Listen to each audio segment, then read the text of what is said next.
live. Alright, we are back with another episode of Survivors of Tarnstead. We're going to start in our usual manner of introduction. First of all, we have Blackheart as, Eric Marsh. we have Kronos as, Arjuthal. we have Hatden as, Tilda. we have Marcus as, Quavasadalas. we have Sammy as, Gifton Graysteel. we have me, Yuli, as your friendly DM. Toby is not with us this week as he is on a boat. Or on the way to a boat. Something like that. On a boat. On a boat. Mother boat. But that's okay. Centaurs are superliminal creatures and only exist at the rarest of moments, so... They only exist when you look at them? Yes. They only exist and they're safe for another week at least. Yeah. No, this just gives me full control of the situation. The hand sanitizer angel can't touch them yet. Oh, no. Incorrect. They're dead now. Oh, Who- is this going to be like Schrodinger's centaurs? Totally. Don't worry, Millie's fine. Okay, as long as Millie's fine, we want those baked goods. Who would like to give me the recap? I can do it. Go for it. Okay, last time.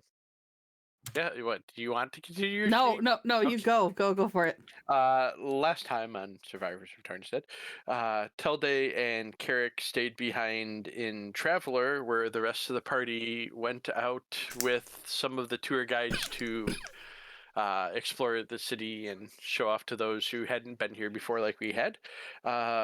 We found out that the space shuttle, actually the Starcraft in Traveler, was named the Southwest Time. Wonder where that name came from. And it was actually damaged. So in the process of not knowing what that damage actually meant, and learning it had AI, we have it currently scanning itself and figuring out how we can repair it. Well, that's happening till they kind of stayed behind.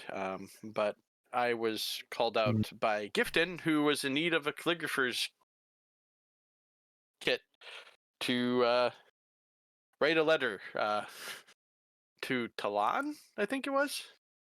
Yeah, I've got other letters to write too. Yep. It's not the only thing I'm using for. Yep. So, Urgi and Marissa. Yeah, I am having name problems today.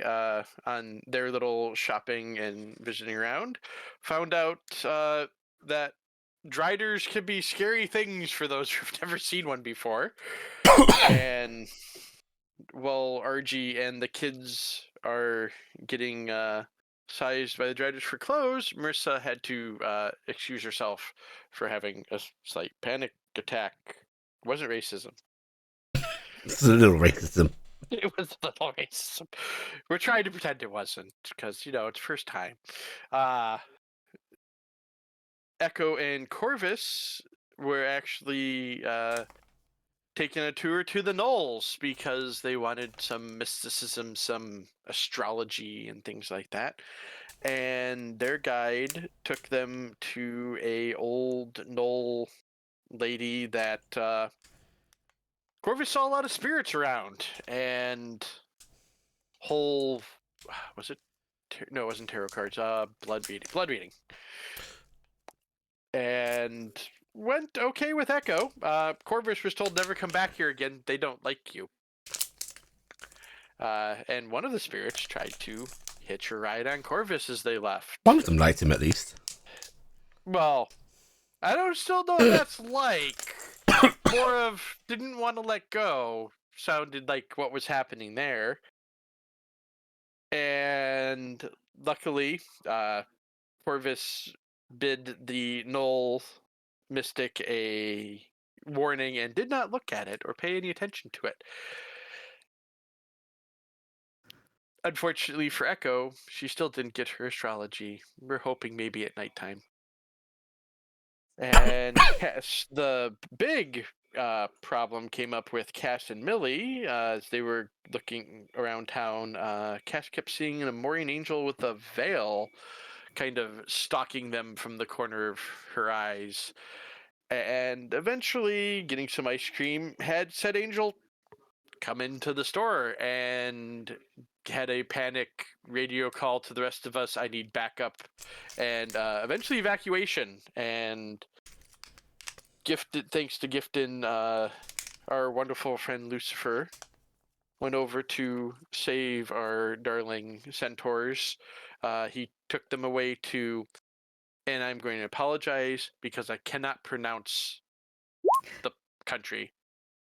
Shaoxing? I think It's Shaoxing, yeah. Shaoxing. Yeah, Shaoxing. Okay, so it is. I'm gonna. Remember, always write down the phonetics. That's what I'm bad at doing that. That's what I was just writing now. Where he thought they were safe. Turns out, unfortunately, was not, as the angel showed up when Lucifer left them to go get some water. And this was when our party found out that the Amorian angels can do the slow time thing pretty much any time they need to collect something, like our adventurers. More panicked, praying produced the current Raziel. Our Raziel, Lucifer. Yes.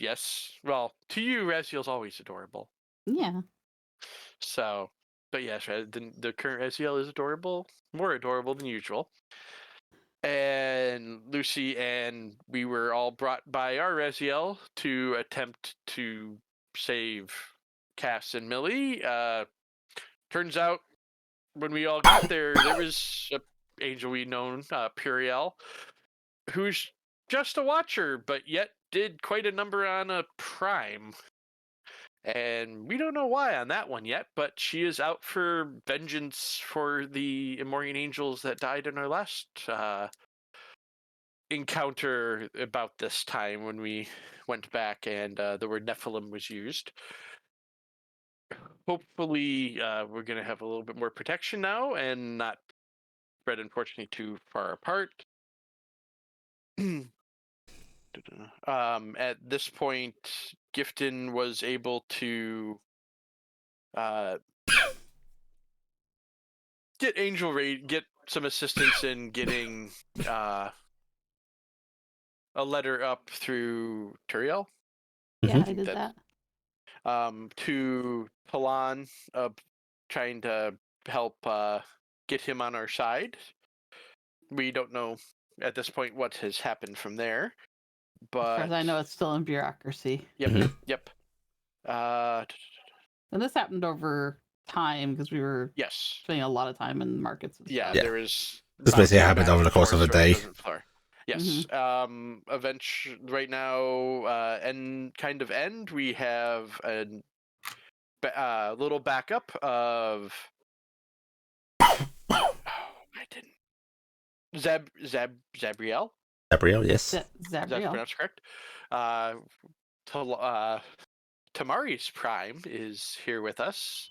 We have a Kitsune Angel, Fox Girl, and we traveled with Gifton's Plant One because we didn't want to submit Millie to angel travel again because she's not in the best of.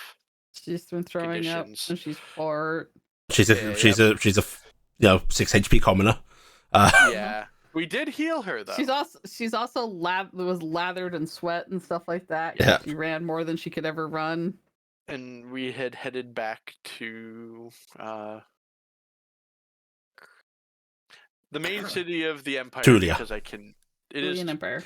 Yeah. The city of Why do Tulia I and the keep Tulian thinking- Empire. The Tulian Empire is named City. after its main city. City. Okay.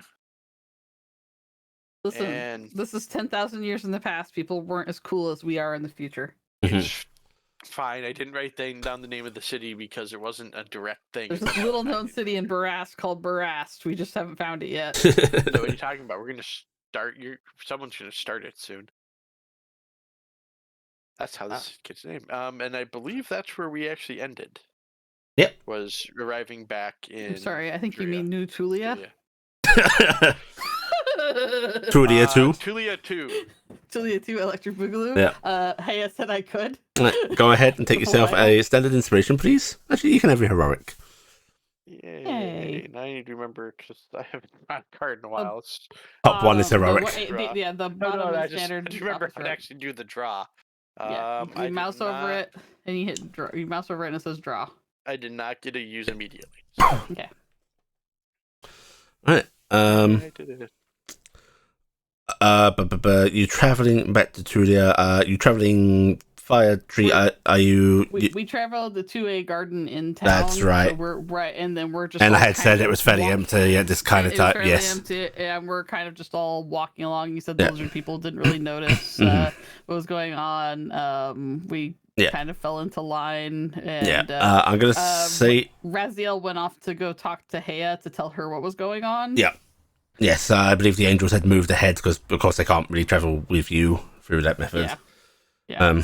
Oh, I mean, Raziel goes off to Hea. Moments after arrival, you are joined by Sabriel. Which she was carrying Carrick. So. Mhm. yes, I was. That's right. trying to- Yeah. I was Yeah, in trying arms. to work up our Yeah. Tamari Yes. faction. Oh, You were I- trying that's not how to you're improve working it up, huh? relations with Mhm. Tamari, eh? I mean, I kind of screwed it up for us in the last time, so Carrick's trying to make it better this time. Wow. Right. Yes. With Sabriel in tow, which she'll leave your grasp, Carrick, once arriving. Yeah, she grabbed a hold of Millie, as I Yep. recalled, and was like, "I'm gonna make sure she's okay." Yep. She is walking beside Millie and Cassie. We're just keeping in close proximity. Mhm. It's not long before you guys are able to arrive back at the temple, as I figure that's probably where you're heading. You are seen straight in and straight up to Hea's chambers, where there is a very sour-looking goddess up there waiting for you all. Miles. And she just gives you a look, Gifton, that says, "Why is everybody trying to kill the ones I like?" I don't know. Gifton's got this look of this happens to me all the time. It's nothing new. Hello, welcome to my life. I am putting a bar on any Amorian angels entering Tulia. But what about the Luther's thing and that? They had already I thought- planned to hold their ceremony outside the city. Oh, okay. I am making it strictly the city, simply for the sake of safety.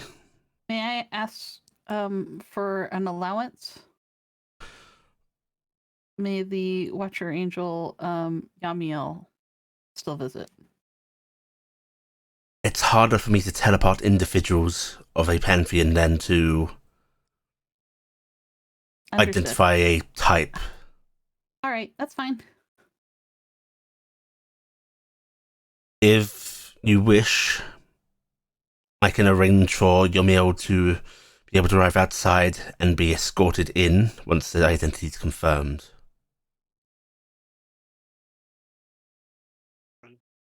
Think that would work? Don't you, Gifton? I nod. I trust Yamiel. Okay. Beyond that, I will be repelling any Amorian angels that try to enter. Of course. But on top of that, I think it's best until the situation is resolved that perhaps Cassiopeia and Millie stay here, close to me. That is That's fair. probably the best idea. I'm not entirely certain that it was Puriel, so it feels a little too easy. And that's the extra security of keeping them close. Mm-hmm. Beyond that, we have your how would you term it? Your holdings ready? Thank you. Holdings. The a building. place for us to stay. Oh, Uh, wow, that was quick. It took us like months to get everything ready in Beacon. You don't have my builders. No, we don't. They are amazing. There might be some extra furnishings and so on that need to be taken care of, but the structure itself is safe. Thank you. If you'd like, we can move your... She sort of gestures at Traveller. Yeah, you probably want it out of your house. I mean, your room. I mean, your temple. It looks sheepish. Like, I'm sorry, this is weird. I think it would be nice for those that have arrived in it to be able to move more freely than having to get permission to come in and out of here all of the time. That makes sense. Thank you, my goddess. Okay. Right. Whoever gave her a big hug. She hugs you back gently. Goes, I am so proud of you for holding your temper in. I know I would be really upset, and I bet you are too. You're doing a great job. You're being a good leader. She squints at you a little bit and goes, well, thank you, Mother. Oh, you finally admitted it. That's certainly how you seem to be treating me. Mhm. It's as much me trying to order things in my mind as it is holding myself back. It's still disorientating. I'm sorry we did this to you. I wanted it to happen, I suppose.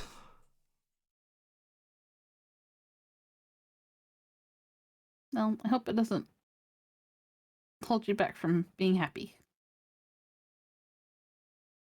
While I might feel some embitterment about things that haven't happened, the fact that hopefully we can avoid that happening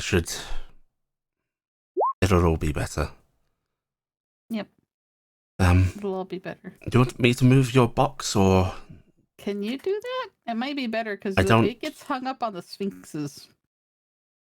Yeah, it was interesting. Last time we tried to move it, it like one of the sphinxes grabbed a hold of it, and it was having trouble moving, and got very complicated.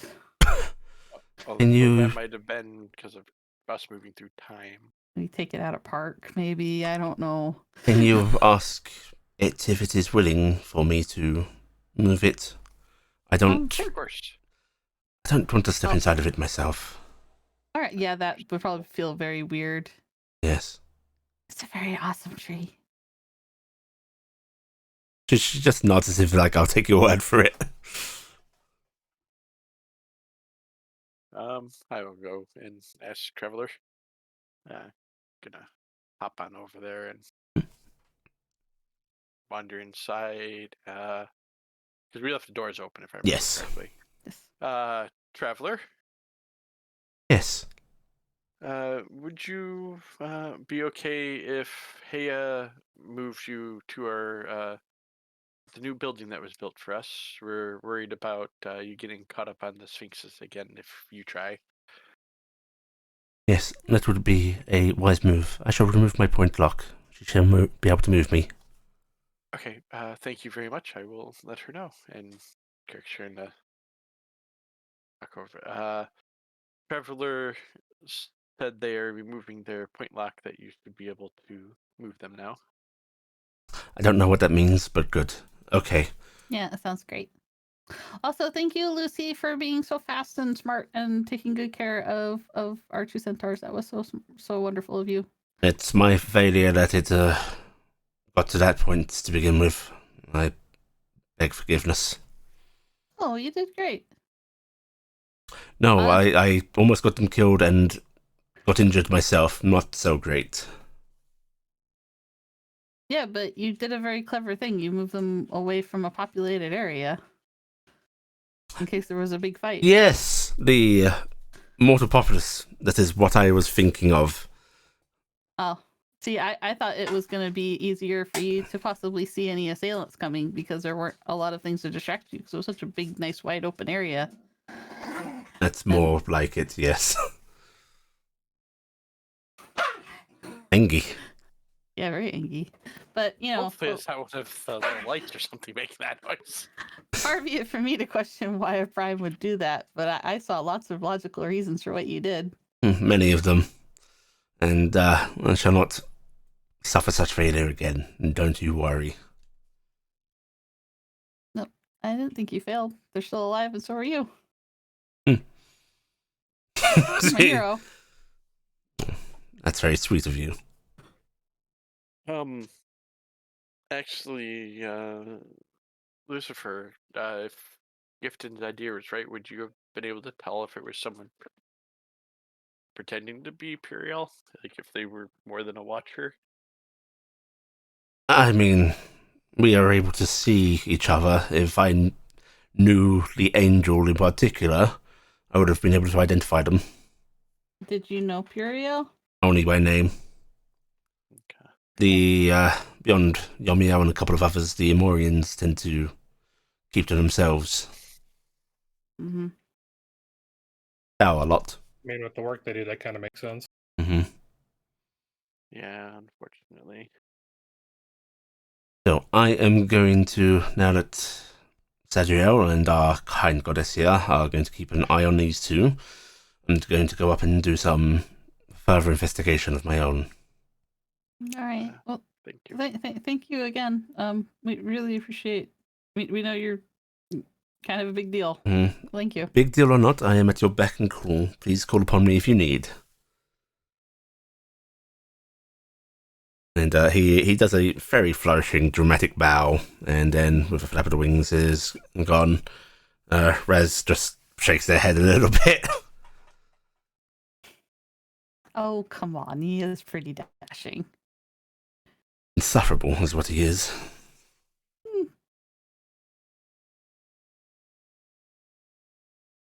So, yes, Gifton, go on. this building. Yeah, Haya is actually sort of motioning up at her ceiling, and you can see light from outside starting to spill through. Mm-hmm. Above Traveller. This seems like the rock is reshaping itself under her command. Mm-hmm. A bit like stone shape. And as that's happening, a set of long sort of tendrils start to reach down, thick, strong. And as the whole world turns up, you can see one of those builders apparently on top of the temple, reaching in and starting to wrap around Traveller. Whoa. And starting to lift them out. Maybe we should close the door. We don't want anybody falling out. You may want to fly up there and do that. Yeah, I'll fly up and close the door. Okay. Could have been fun to watch for a moment, but it would have been bad. And you can see holding Traveller, the builder starts to sort of leave the few of that access point. Bye. Hey, just goes, you can follow it if you want to see it, or I can lead you out. Actually, no, I need to stay here with them. I can have one of my priests take you, or honestly, the builder isn't hard to not to see. All right, we'll go follow it. Or we could follow it. Yes. She smiles a bit and goes, I'm sorry if it seems I'm rushing everybody out and so on, but there is a lot happening, isn't there? Yeah, Understandable. there is. I'll give her another hug. Okay. Right. I'll go find this building. Goodbye. I hope you like it. I'm sure it's lovely. You made it. Well, my wonderful creations made it. It's even better. Aw. You coming, brother? Are you staying here to guard Cassie? He looks over at Sadriel, who smiles at him and goes, I'm sure they've got it. I'll come with. Howard? Sadriel seems to pout a little bit, and he just sort of to face the danger. he rushes up beside you and goes, "Yep, coward through and through." Cedra just goes, I'll see you all later. You especially. She you all again? winks at you, Carrick. Going Uh, to Hope I meet you again, Wave. Bye. She blows a Yeah. kiss. give a little wink back and yes, You are later. courting doom. I know I am. I'm gonna try to keep it from becoming doomed, but Is the lodging, the building, the lodging for us, or do we still have to find like No, it's for you all. yeah, For us all. it's They made us a box. Okay. that was an interesting sound. You follow along. Well, basically, you head down outside, and yeah, you can see Follow the the brave builder builder. moving over buildings. This is a particularly large example of the species. You've seen they Wait, vary did in I- size a bit based on maturity and so on. This kaiju. Did Traveler get picked up by the builder? Yes. Yeah. Yeah. Okay, I missed. That's why the that. building opened up. The tendrils came down and picked it up, and we saw an extremely large builder lifting it out. The builder's basically acting as a crane right now. Yeah, Yeah. I didn't put builder and those tendrils. I thought that she was summoning tendrils to move it separately, so I didn't combine the two. Now I got it. Okay, we're good. Gita's gonna fly up by the builder and try whistling and light talking to it while it goes. As you when you do that, you see that weird mass surface of it sort of shifting a bit as it basically rearranges a few photoreceptors to focus on you. Yep. The builders don't particularly being have friendly. visible eyes. There might be like small dottings of modules and so on, but and a very small area of it localized towards you pulses. Like it has a much finer control on what it lights up, and it just says, "Kind greetings, one who has the goddess's favor." Okay, and I'm just being friendly. I'm just chatting. I'm just gonna, kind greetings, majestic builder. Very excited to see where we're going. We can help work on this. It pulses with a series of lights and very soft hums that you translate as great pleasure at compliment. Assisted in building, tasked with the most holy task, requested by the goddess herself. Oh wow! I'm gonna ask just as curiosity: is this a big enough section that I can see it from the distance? Or no? Potentially, I would ask for a perception check just based on the distance and the fact that it is making localized sounds to accompany these patterns. Thump. Okay. So it's making noise. It's the sort of thing that you could potentially pick up, but I'd ask for a check on. Yeah, you can pick it up well enough. Okay. Um, Just kind of listen to what it's saying because I'm way too far to try to communicate with that. just as part as if it's conversation, Gifton. It flashes at you. Oldest of my kind, built much of this city. Wow. How old is that?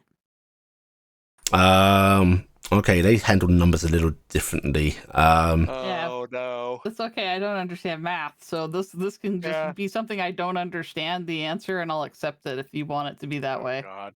You can tell it's giving you a time frame period, and it is a long series of colors and flashes.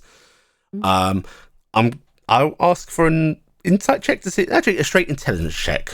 But we'll see how well yes. Gifton knows the language. My weakness. I see. All right. 1 second. I had Dingus's character sheet open instead of my own, which I might as well roll with Dingus's intelligence. It is slightly higher than mine. Wow.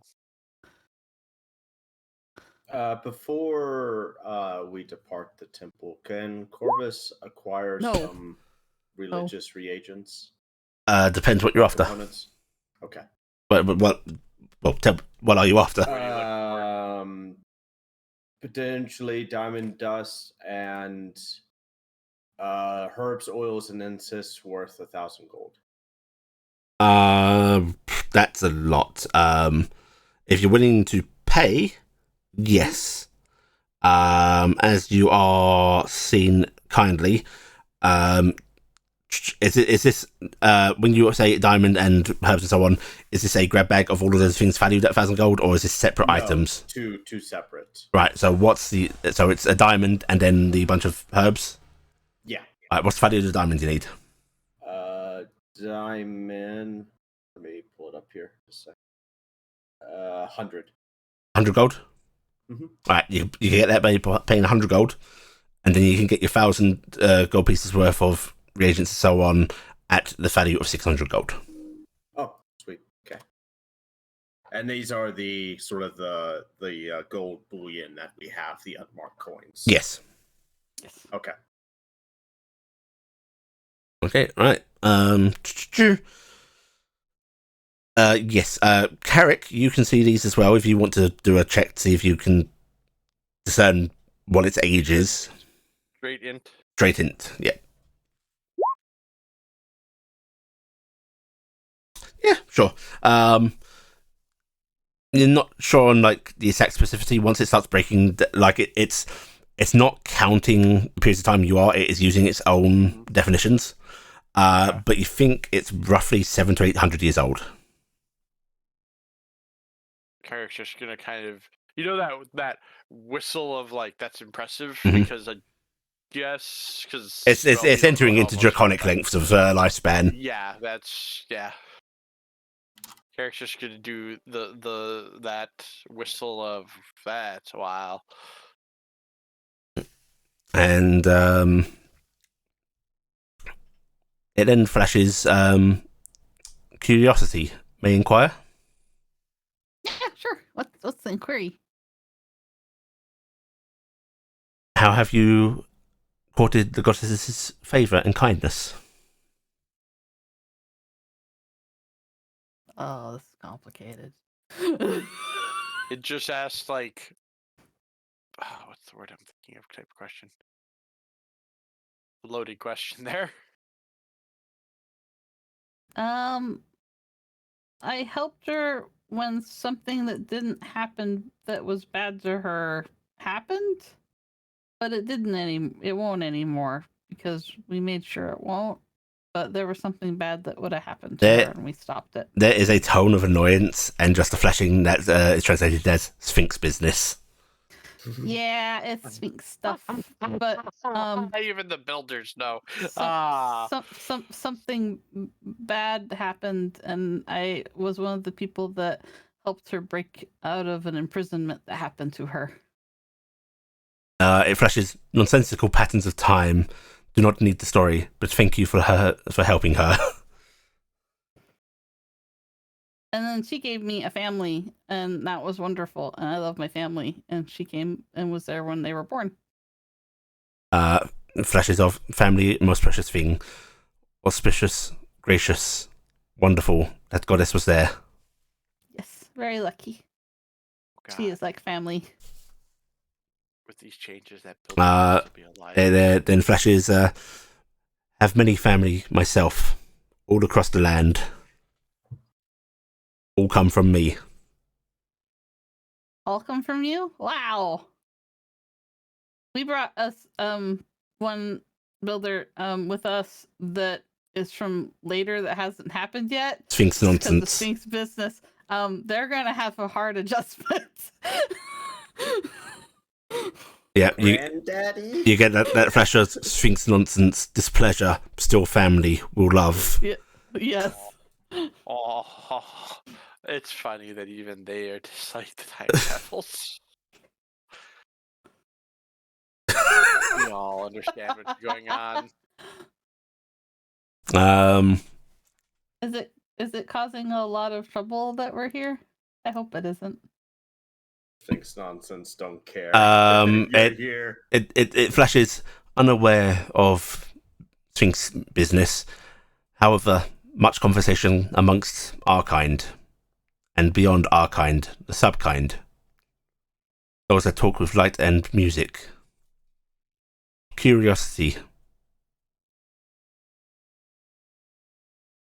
This is my friend Trouble. They're from here. Suddenly, it's like its patterns of speech and music become far, far simpler. As if it's as if it's talking to like an infant or a puppy or something. And it's more just flashing concepts of welcome, love, kindness. And the smallest of tendrils reaches out and holds out to Treble, who reaches out in kind, and they connect. Treble lets out a happy trill. And more complex flashes are directed your way that basically just go, it is good to care for the lights. We take care of Babby. He and the light have a lot in common. But I will just travel with them. It's just idle conversation. Be friendly. You can tell it has slowed its pace a little bit. Just to allow for you all to follow it without having to, because its stride, even though it's slow, lumbering visually, is so fucking long that it could like go out of sight pretty quick. Well, actually not out of sight, but out of range for comfort. I was just saying, is it taller than pretty much any of the buildings here? It's not as tall as the main temples, but it's not by far. It does tower over most of the city structures. So it had to reach up to make those. Basically, it seemed to have climbed the basing of the temple. You don't know if it built the temples themselves, as they appear to be some of the older structures, but... Yeah, that's a good point. Hey, I might have made them herself, for all we know. But before long, it flashes quite widely along its body as if like to talk to the rest of the group as well, even if they can't understand it. Behold, the structure is there, and it just sort of gestures ahead, and you can see right near the like outer walls of the city. As unfortunately, there just wasn't much space to build it closer, like Haya may have wanted. She was trying to figure out how to shift her building. Yeah, but she really was. She had priests going, no, they'll be fine on the outer. It's within your bounds, within your reach. What was that, Becky? Curiosity, because we vaguely know at this point where Talal's place is. Is this in that direction end or like a different area of the outskirts? No, what we're gonna give that a random roll because I hadn't actually decided that. That'd be really well, funny. she knows we brought another Talal with us, so I don't know if that might have played into her idea. I've also made it very clear that Haya doesn't always think things through. Talal is on the western side of the city, as you know. So north, south, east, west is the rules. Yep. So we are going to start. 1 is north. 2 is south. 3 is east. 4 is west. You are on the northern side of the city. Okay. She was going for the absolute closest to her temple she could get. Yeah, probably. I will say this city has expanded more west and east than it has north and south. So yeah, this would be closer. In her mind, that was the most important part of what was happening. Yeah. Yes. So on the northern wall of the city, you see a structure that basically does rival the academy in size. When you start seeing that, it is a large building that essentially would be worth a couple of your guys' manors, like melded into one. Way more room than just the 6 of you would need to like live comfortably apart from each other. Not only that, the building itself has a walled grounds around it. They're not decorated or anything. There's no like real sparse plant, no real like plant life or gardens or anything built up in here. It's literally just it's all grounds. Up right now because the ground probably it's got heavily shifted about and so on. Yeah. It is unnaturally smooth. Does appear to be like sandstone for the ground. So she must have, the builders must have like melded sand within itself to like solidify it a bit. You do see a couple of smaller builders actually still working. They are basically just finishing off the surrounding wall of the structure. Okay. And you actually get to see them in action. They do seem to be scooping sand from the ground with like this large, wide sort of tendriling membrane that goes down, gathers it up, retracts into their body, and then you see like smooth sandstone emerging from the same area, which they then use to place down. They seem to be secreting something that makes it stick and meld with the sandstone it's being attached to. Someone's been watching the 3D printed houses. Yeah, basically, it's like watching a biological 3D printing house.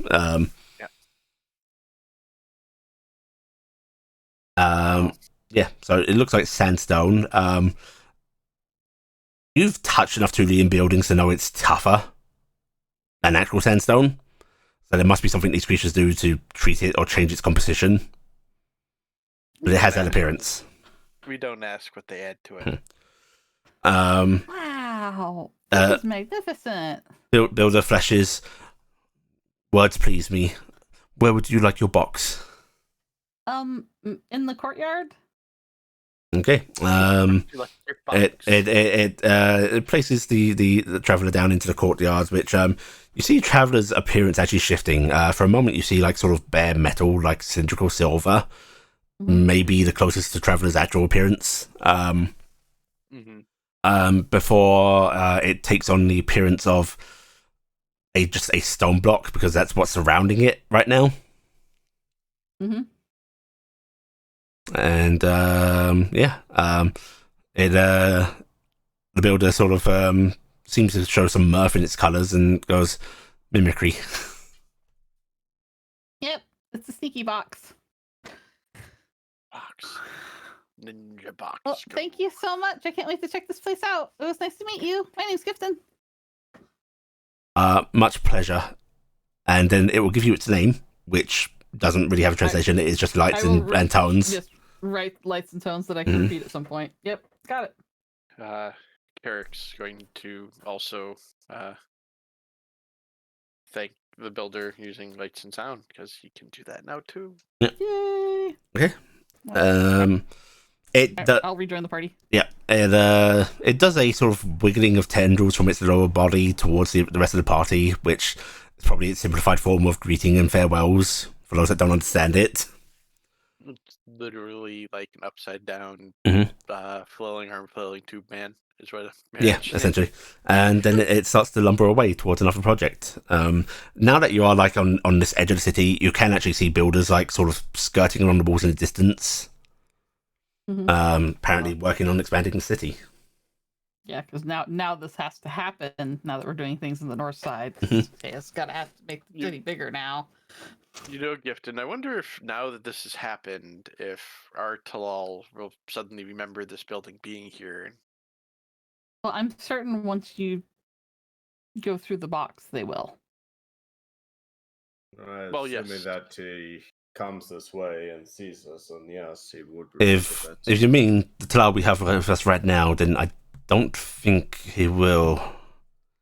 But I don't know for sure because we don't know how this works. Yes, it's never been done before. Listen, the extent that I played with time stuff with my workings with hair and so on are starting to seem fairly insignificant. By the way, speaking of that, you had the ability to slow time down. Yes. Remember with the rain and all that? Indeed. Is that an angel thing? Can L angels do that? Or was that specifically something you could do because you knew something? That's specifically my wizardry. I learned some tricks from hair, as I said. You'd probably refer to it as chronology. Okay. So not an angel trick. Okay. Well, always looking for angel tricks if they're learnable. But anyway. But I mean, I'm sure I could start tutoring you in the arcane matters. Oh, you're gonna teach me now, huh? Well, you'd be a grand little wizard. And a few years as my familiar, pick up a few tricks. Yeah. Oh, I could set up a stage, and we could get people here, and they could see me do magic. Oh, do a little magic show, yes. Yeah, it'd be fun. I think that Dingus might be upset about you being someone else's familiar. Mimi? What? Dingus does Dingus want me to be his familiar? I'm confused. Dingus tilts his head a bit. Mimi? You're just getting flashes, not familiar. Mummy.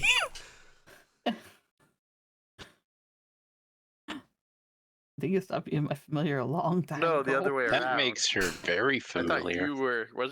Aren't you his technically? No, I'm his rider. Okay. He's the dragon. I'm the knight. He was my familiar for a very short amount of time, and then that didn't work Yeah, out. he was yours. I thought part of one of the wishes made you his familiar. That's why you No. can become. No, he just pseudo wished for me to be a pseudo dragon Okay, sometimes. that's right. That's Yeah. right. I'm gonna try and go over and open the box. Okay. The box opens up, please. If you basically push in some of the stone surface and it opens up. Hey, anybody inside wants to? I guess this is our new kind of temporary hangout place. If you want to explore around, there's a building here and some stuff. Okay. You say that, and yeah, there's a few people sort of milling about in the central chamber. Nathaniel will actually look up and go, "Oh, yes, certainly." And he actually pats the console slightly before he starts to sort of wander out. A couple of familiars apparently head deeper in to like start spreading the word. Mm-hmm. Oh, sorry, go ahead. Good. Roughly how long has it been since I? You guys are really tired. No, I'm more thinking about the scan. I'm guessing it hasn't been the 9 hours or whatever it was going to take. I'll say it's been about 4 or 5 hours. Yeah. How much longer till dawn? It's till might dusk. be getting to sunset right now, or is it? Well, isn't it dawn that Luther and? Yeah, but we were in the middle. We were going through the. You are in a daytime, sunshine. and Still daytime, yeah, okay. dusk is approaching. They were going to have their celebration in that night period, and then, We should get some sleep. Isn't Corvus been wanting to sleep? Corvus, you want to sleep? Corvus is sitting down in what is summation of a chair in this construction, and he's just rubbing his eyes. Yes, asleep. Do we have would furniture? be No, you do not have furniture. Appropriate. So you're on a step or something? Yeah. Some was sort of thing just to sit down. I was mildly expecting that you were just going to say that Corvus is in fact asleep at this very moment. I could make illusionary furniture. If you guys want, just don't not believe it's there. Corvus will automatically defeat himself in that scenario. I'm just going to, I don't know, maybe go in Traveler and lay down. I think Traveler has rooms. All right. Well, I'm gonna go in Traveler, and I'm going to go fetch my family and our little house, and then I'm gonna go take it into the tower and go find a room to put our little house in, and then start setting up something comfy for Razem to sleep on. Yep. Okay. Right. You basically you can all make arrangements to get some sleep how you want. Whether you want to be outside, set up a bedroll, or if you want to be with a traveller who indeed can just provide you comfortable rooms. Everyone's kind of going, I'm going to just adjust to this as my life now. I might as well move all my shit out. Once Corvus finds that room, he will settle down, but he's only going to sleep for 4 hours. I was going to ask, do you guys want to like try and get a full rest, or do you want to just sleep enough to like sync yourself up to the sort of drow cycle? I want to sync up to the drow cycle. The primary cycle in Trudia. Yeah, because we don't. I'm pale skinned and freckled. I can't the sun live sucks. in the daylight. Yeah. And so yeah, but I'm gonna try and just set that up. But yeah, I think, and also we don't want to miss anything with Luther and them tonight. Okay. Thankfully, you can actually ask Traveller to wake you at a certain time. He, shockingly enough, keeps time quite well. That couldn't be true. Clifton's also setting up a bedroom for James. Okay. James will take that as I have to sleep here. Traveler, wake me up an hour earlier than everyone else, if you don't mind. Certainly. Does this include the ones that do not sleep? That is a good question. This does not include the ones who do not sleep. This is the standard sleep cycles of those who require sleep.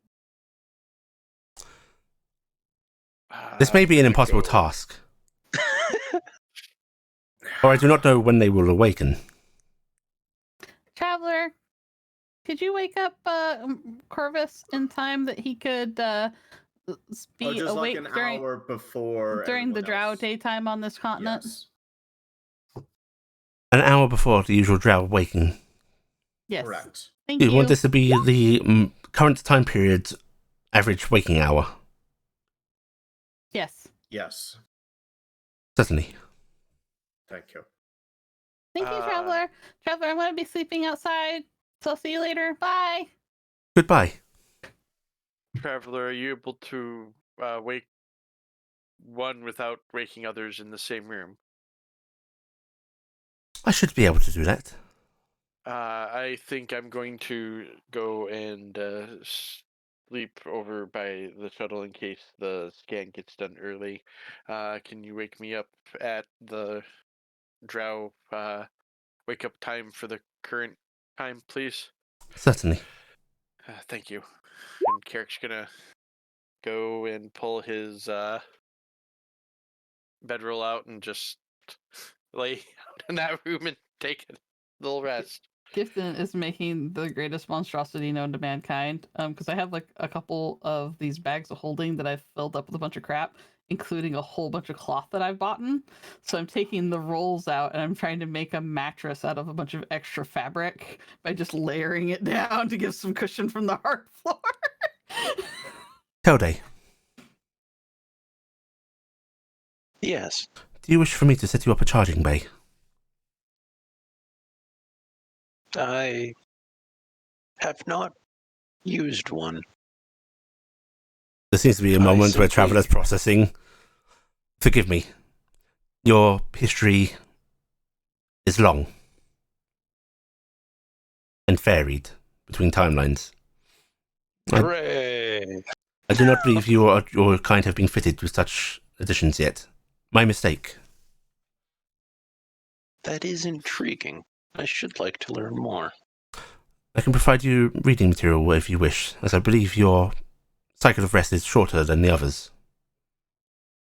Yes, especially if you display it in front of me. I should arrange for this. Would you like a small closet?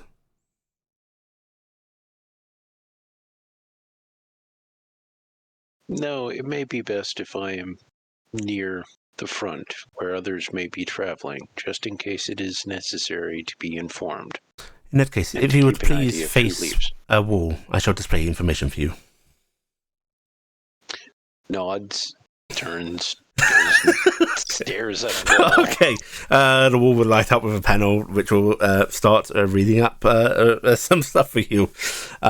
So I'm going to stare at a wall like a few feet away from the doorway Yeah. out. Okay, you can do that indeed. Right. Okay. Everyone's getting some rest. Corvus, Echo is going to want to join you naturally. RG, what do you want to? Probably just take advantage of the fact that I only need to technically be down for 4 hours Um. and just be up and about again. Yeah. Frankly, you guys aren't going to get a full rest, so 4 hours is actually close to what most of you are going to rest. So because you're kind of close to that drow waking hour. But it'll get you in sync for future. So I'm getting full rest. Yeah, now. essentially. Right, everybody can get a little bit of rest at the very least. Corvus. Yep. Actually, we'll address Telde first. Okay. Telde, as you sort of go into sentry mode, you get to passively see these readouts. Traveller is going to start displaying advancements that happened in different timelines.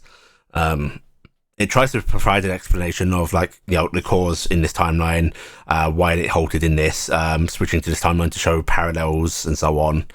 But the gist is, in the timelines where the Warforged survive into the modern era, the advances in metallurgy, mechanics and so on, as well as an avoidance of basically the soul rending. Leads to a few branches in Warforged development. Some Warforged are shown to join the Fae, and you actually get a display of organic bodies, essentially moving trees and so on. They still seem to culturally retain that night-like aesthetic. It seems to be a common thing that Warforged just continue to carry forth as a cultural identity. But those that remain within civilized circles, some Warforged essentially give up their bodies and return to the Fae. Others will actually elect to forget things in a effort to have a new child appear. Essentially, they get tired of life, some of them, and just go, let's take a note from the Fae, let's just reset, recycle. We'll often elect to have a new body built, and even those that do not will often elect to move on. You still get some old holdovers, there are some original Warforged, but even time works against that. You've felt your own parts seizing up over time. The more modern era Warforged are far more advanced built. Their motors they use, which that's a new concept for you. Servos, they also require far less rest than you do. Even your 4 hours seems like a massive sum to them. Like, they'll spend 30 minutes in especially configured bay that will essentially replenish them, give them all they need, and they can move about their business again. There seems to be fast charging stations. Yeah, they got lightning cable.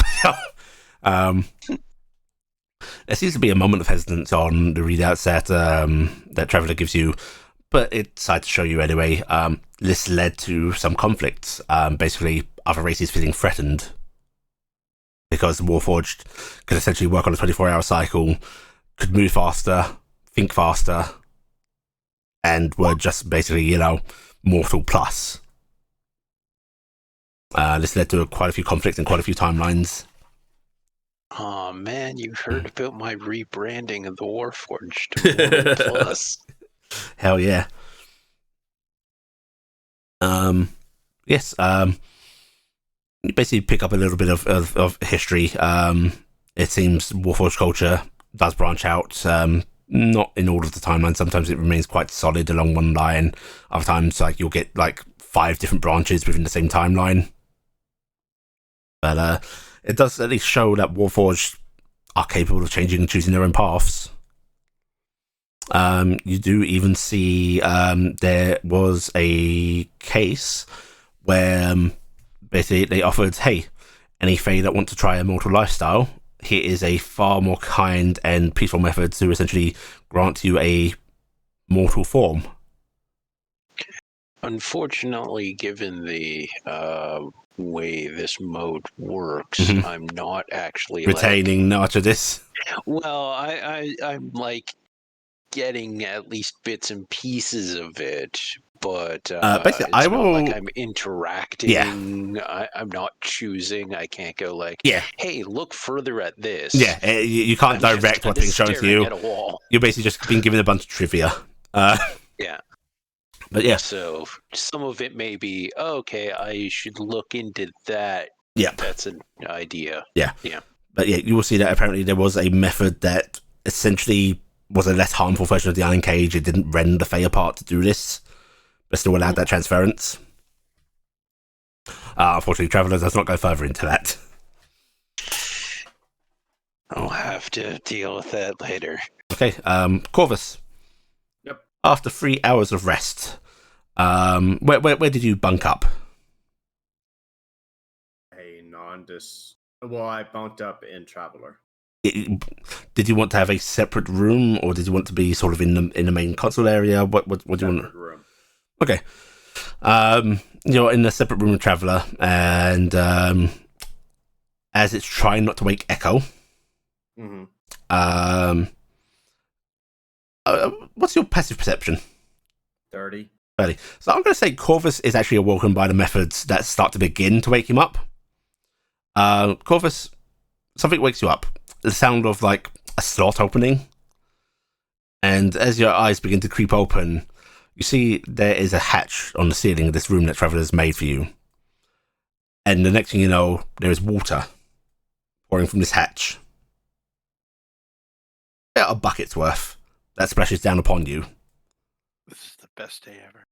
And Does then it leave Echo alone? it does. Cold water to It wake him is up. very cold water.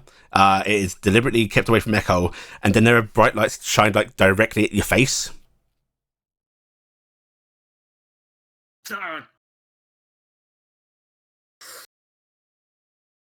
He slowly sits up, gritting his teeth. On a wall across from you, silent as it does not want to wake Echo. You just see the words displayed of, "This is your morning wake-up call."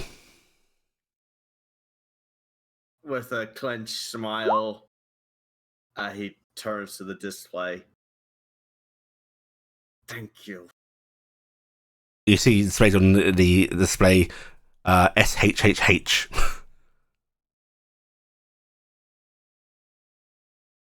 And then the display, Very "Do not wake your companion." funny. Yeah, and Corvus is going to extract himself out of the bed. Blasted fade machines. I want to be a tree. I hope it does that to every single one of them. And they've all asked to be woken up at standard hour. It doesn't have to be sneaky. Corvus, right, you're up an hour before everyone else. What are you willing to do? He goes to a table and pulls open his bag. He sees the treatise of the scholar that needs to be decoded, but he doesn't look at that yet. He pulls out the two angel blades that he has. The Archangel blade and the regular angel blade. And I've lost track of who has what. Is this Abaddon's blade? Yeah, he has Abaddon's. Abaddon's, Okay. yeah. Yeah, because Corvus grabbed that one and another one. I found a whole bunch of standard ones that I picked up, and then I gave them back to that one angel that we'll never see again because that time doesn't exist. So those angel blades are just gone. Yeah. But Corvus snapped up two of them and held them. One was the standard blade, and one was the Archangel Abaddon. Okay. Or whatever. And he is beginning to make some sort of assessment of the potential uses, how to use the blade, more than just poke, stab, slice. Is there something unique about this that warrants maybe attunement or investigation on his? I mean, if you want to cast an identify item, you can do so. I do not have that. Beyond that, like, you know, they're not of a metal that is known to mortal kind. They're not really metal, they are angelic essence. They have script on them that you can't read. Yep. They've been given a metallic form and can be melted down. You've seen that before. Beyond that, there isn't really anything I can give you beyond making your own assumptions and trying things.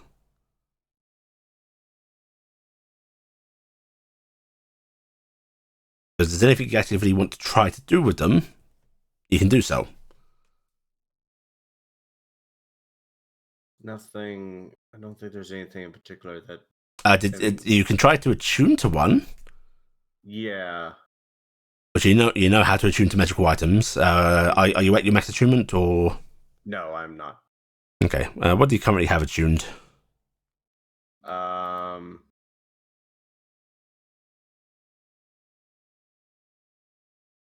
I only have two things. I have to find them.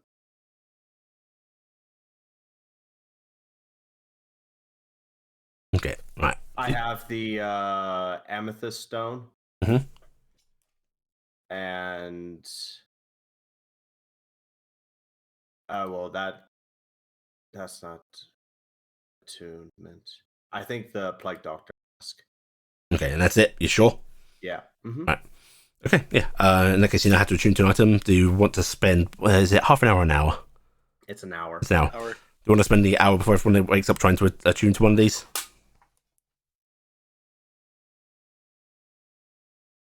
Yes. Okay, which one would you like to try to attune to?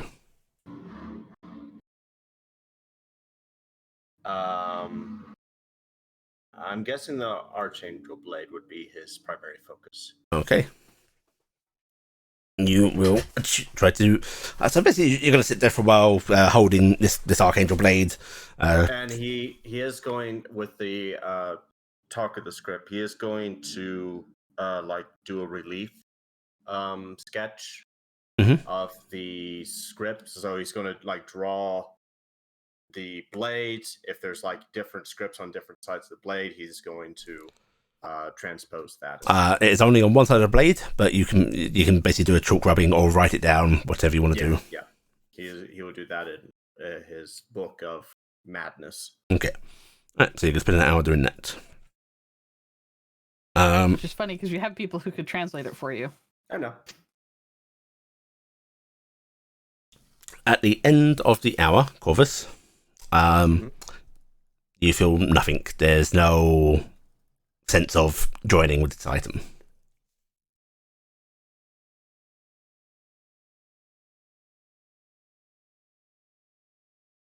As you're sort of looking at the item, which apparently does not function with attunement, the room is suddenly becomes brighter, and there's a very soft chiming sound that seems to be localized like by Echo's head, and she starts to stir. Everybody else, you are basically getting various little sounds and so on to try and stir you. Telday, the screen before you just pauses and displays the hour to awake has arrived. Blink, blink. Ah, thank you. That was informative. I may need to follow up. Of course. Good morning, everybody. Good morning, traveler. Hello. Morning, traveler. We're all in different rooms. That's the best part. Yep. It's basically talking to you all. Carrick's gonna go, since he heard Gifton say that she was not gonna sleep. Carrick's gonna go try to find Gifton to make sure she's awake since it's time to wake Yep. up. You're gonna head outside to stir Gifton. Yep. Okay. Gifton, you're busy with your family. Me and my widow house. Yep. Because I have a bed, motherfuckers. Yep. So what you will see, Carrick, is you actually see James James. and Razem. The tiny house. Razem is actually asleep. James is just sort of sitting up, like flicking through a little notebook that he has, and just looks up when you arrive and go, "Oh, is it time to get them up?" Yes, I was just coming to try to find them, but I figure you know where they are. He points to the dollhouse that he's like right beside. Yeah. Which he'll look in and he's gonna do prestidigitation of the smell of bacon. Oh no, And he's woken the whole fucking house. Yeah. That's why I hadn't tried to start. Yeah.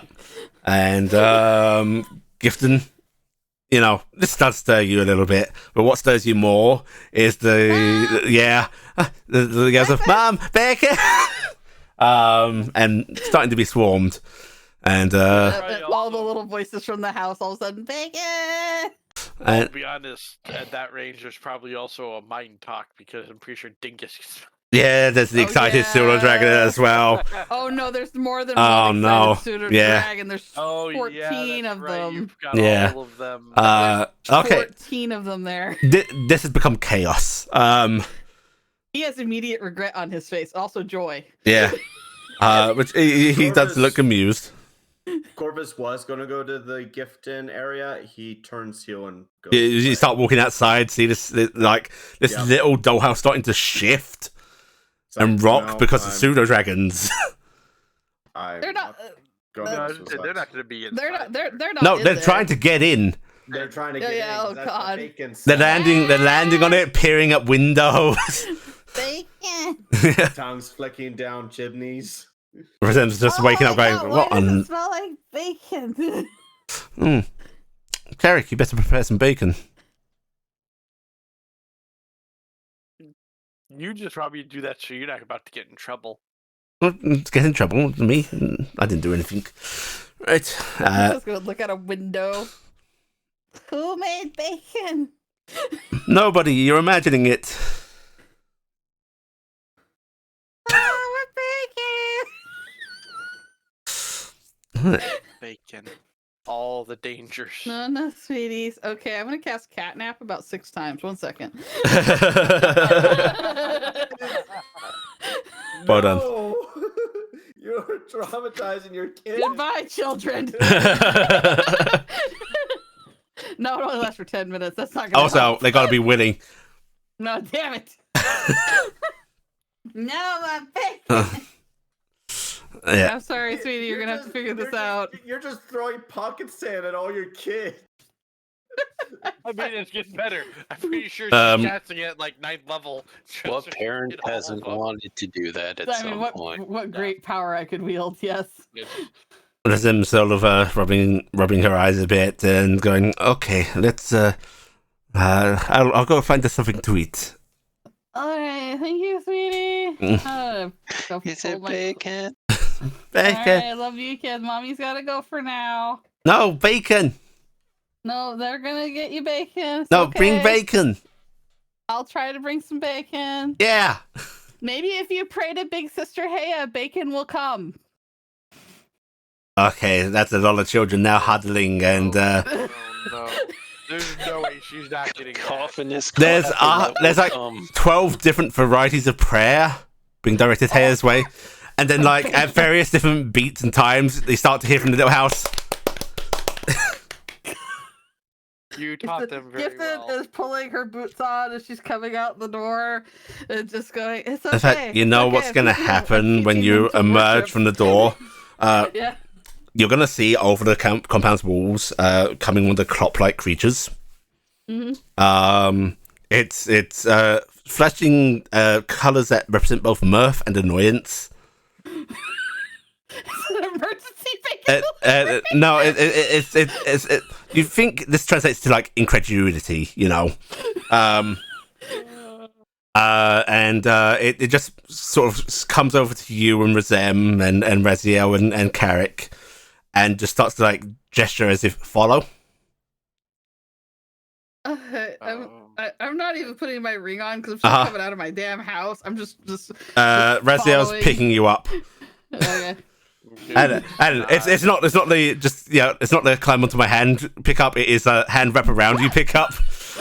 I am going to do the light flashing of will follow. Yeah. And it's basically leading you into the structure, which I will say the structure doesn't actually have a front door yet because they don't really do the wood and so on.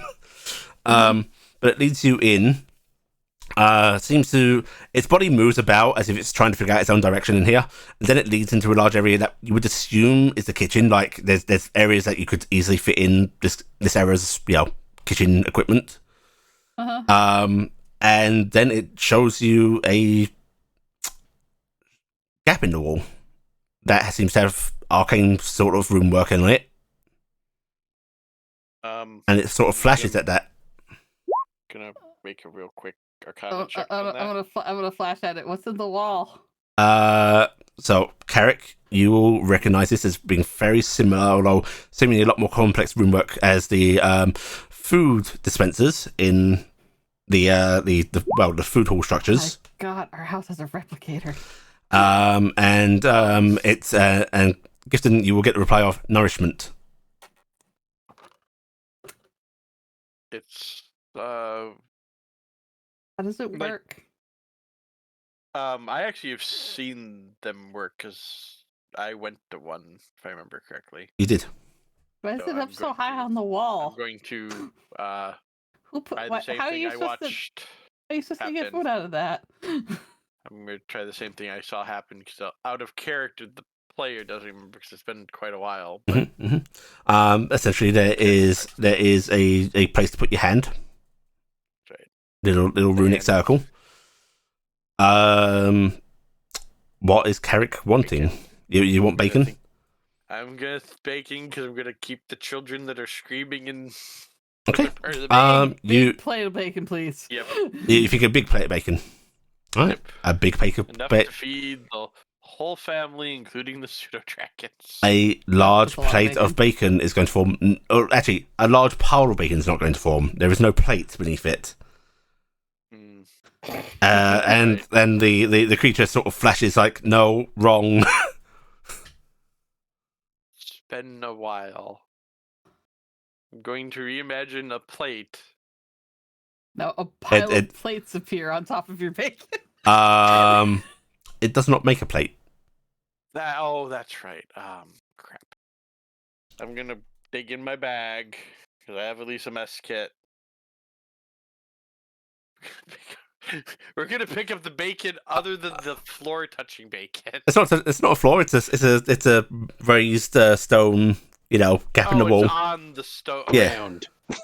I thought it was actually on the floor. No, it's not on the floor. That's why Gift is complaining. Why is it so high up? Yeah. Gonna start moving it. You're up just gonna and- scoop the bacon out. Yes, for now. Okay, you can scoop the bacon out. We need to provide the plate The equivalent. inorganic material. Yeah, I'm trying serving vessel. That's the word I was thinking of. Well, For that's it. okay. Bacon's kind of like hand food anyway. Yeah, but Raziel looks at you and goes, over there. no, it's not. Most definitely. No, it is. It goes right in the hands. No, it will Just like leave. crispy grasshopper. This You is bite why you're right always so in. greasy. I'm just gonna look at Raz. You've eaten with them. How often did you have figured this one My out? mama always said that a greasy brownie is a brownie that doesn't get caught. Who am I to argue with brownie wisdom? See? It's wisdom. Rasim's actually looking quizzical and going, normally these can only do, very specific things. Wow. It's filling and tasty food, but there's not much variety. Someone Maybe else it's want to try special? something? See if it special, or if I don't know. Oh, actually, Sure. that's a good Arcana roll. Carrick, Yeah. now that you're looking at the room work around this, it's utter nonsense. Comes from gift inside of the family. For magic. Yes, my daughter Hea. No, I was talking about the face up.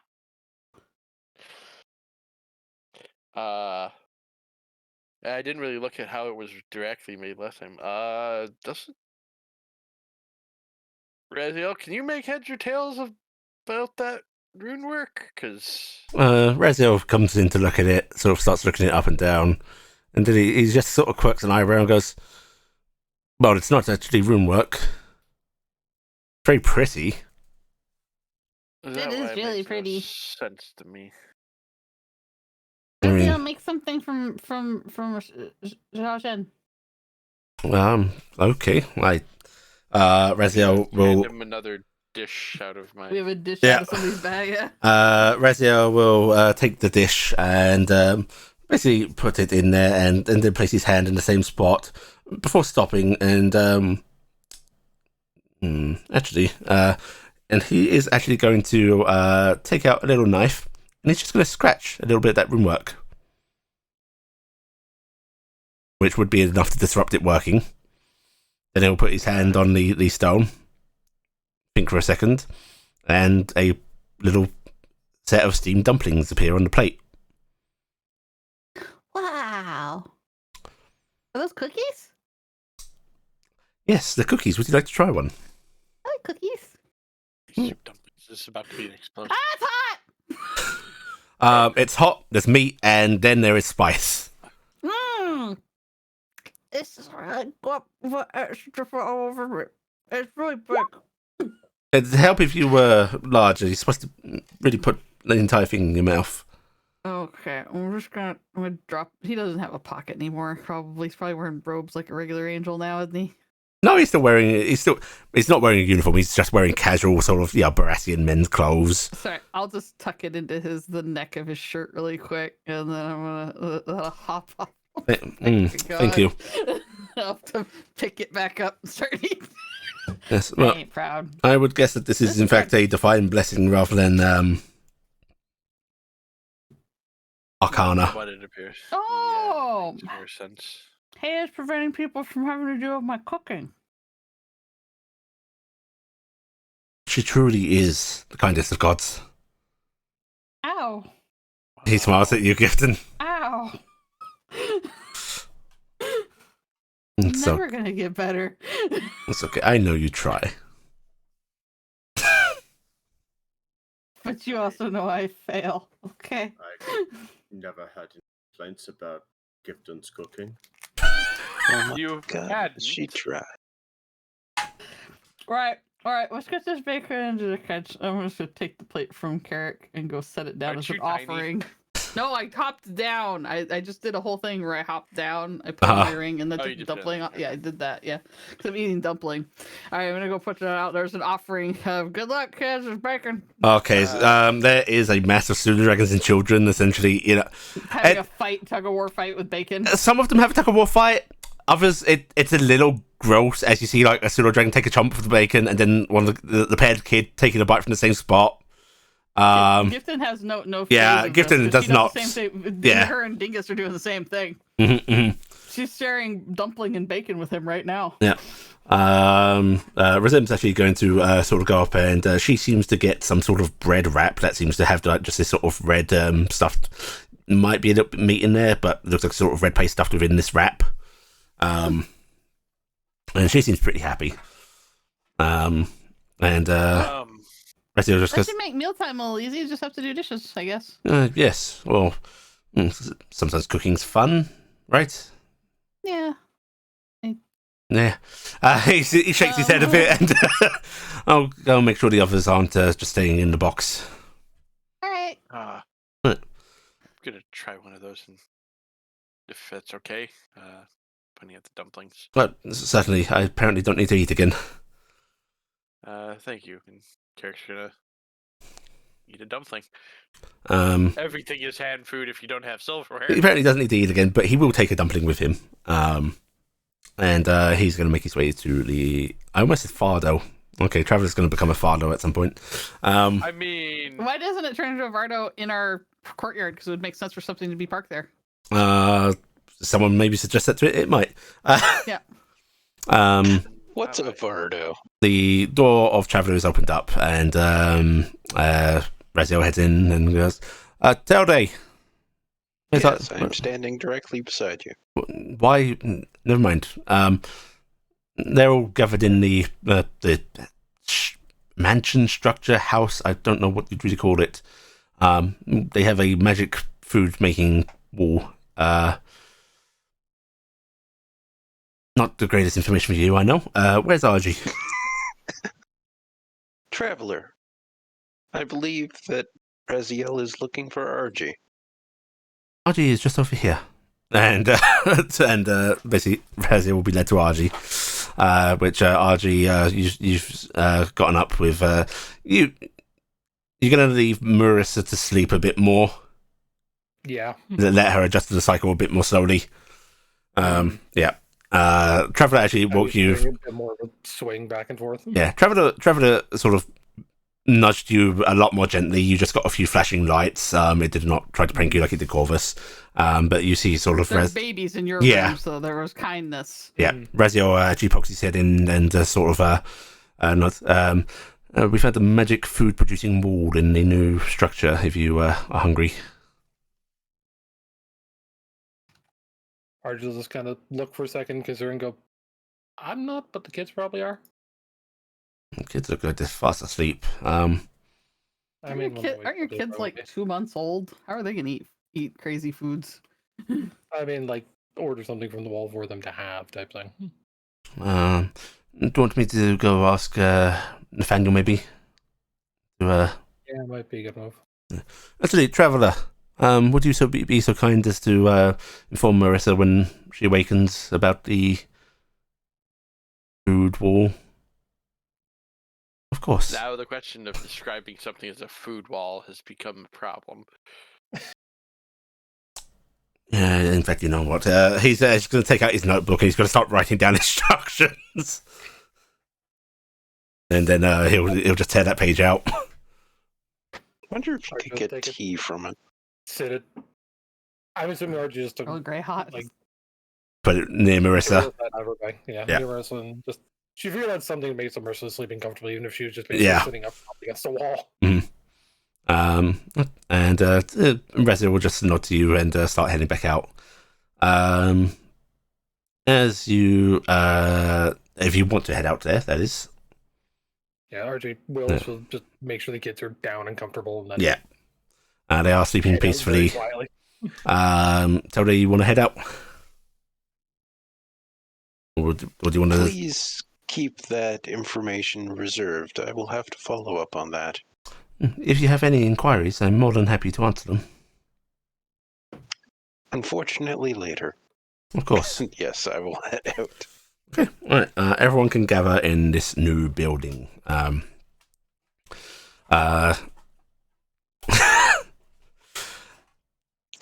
You can order basically whatever dishes you want. It seems to be limitless as long as you provide something.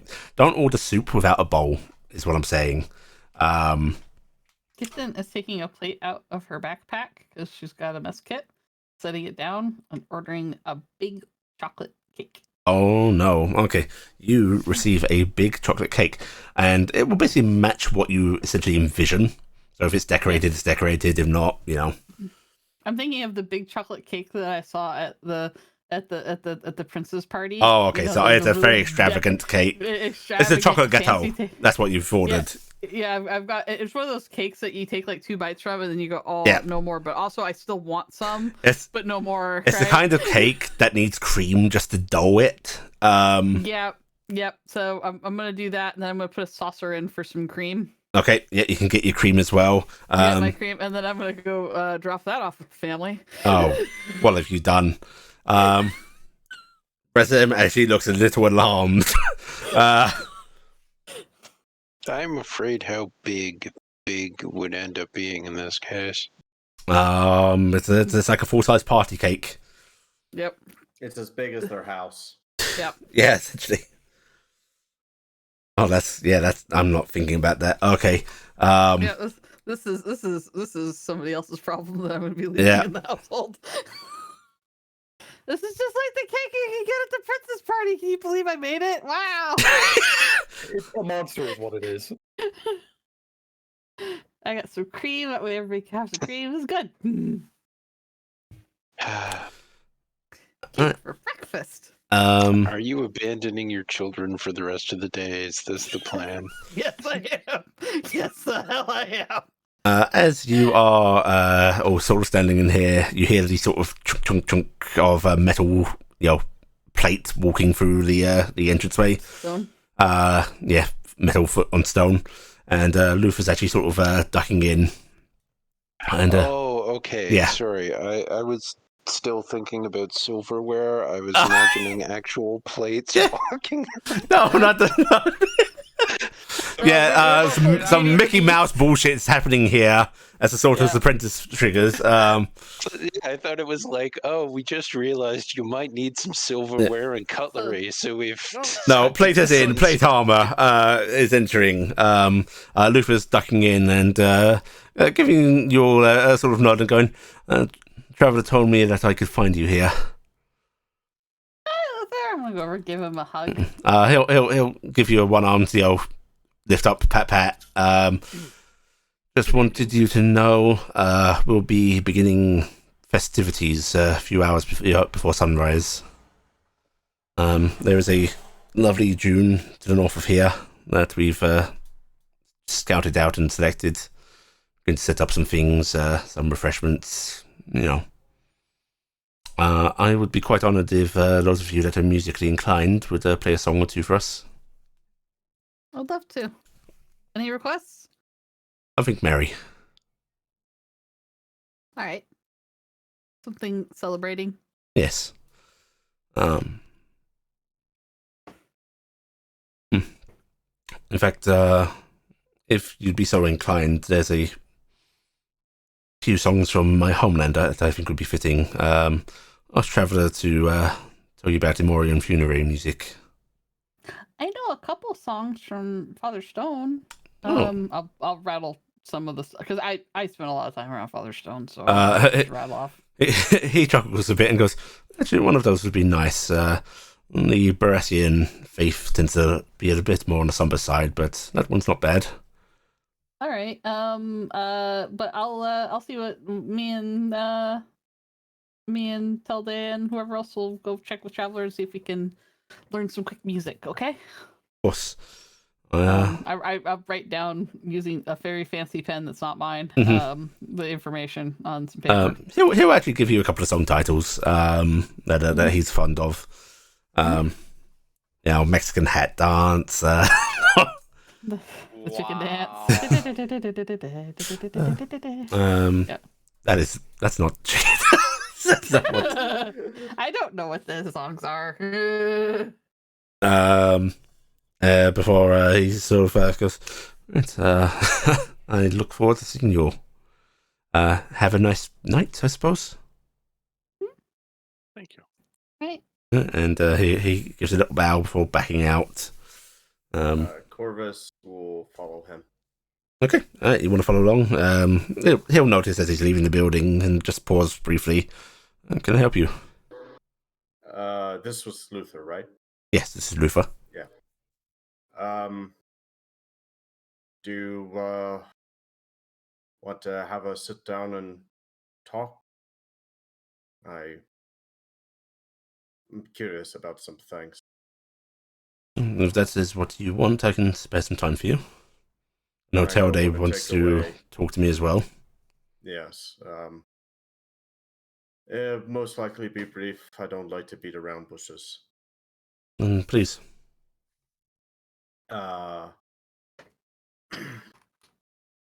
So there are certain aspects that I do that I am confused of my connection with. I know what I have done is something that is probably not too looked well upon, given what my father had intended this process to be. Essentially, from my understanding, is that I am able to steal the divine powers of sorts. But what I have in my knowledge that is attached to this in my arm doesn't seem like things that would fall in line with something that was originally suspected to be Mirrors. And that many of things that I tend to do fall in line to what things that Emor would give to a cleric of their faith. Are you understanding what I'm saying here? I understand your words. I'm not entirely sure what your inquiry is. I am practicing, I guess, as an Emorian cleric or a divine caster without any knowledge or blessing of it. Are you suggesting you're some kind of priest or something? A what? A priest that taps into energies without having faith. They are. It tends to be a very conscious act, one of blasphemy.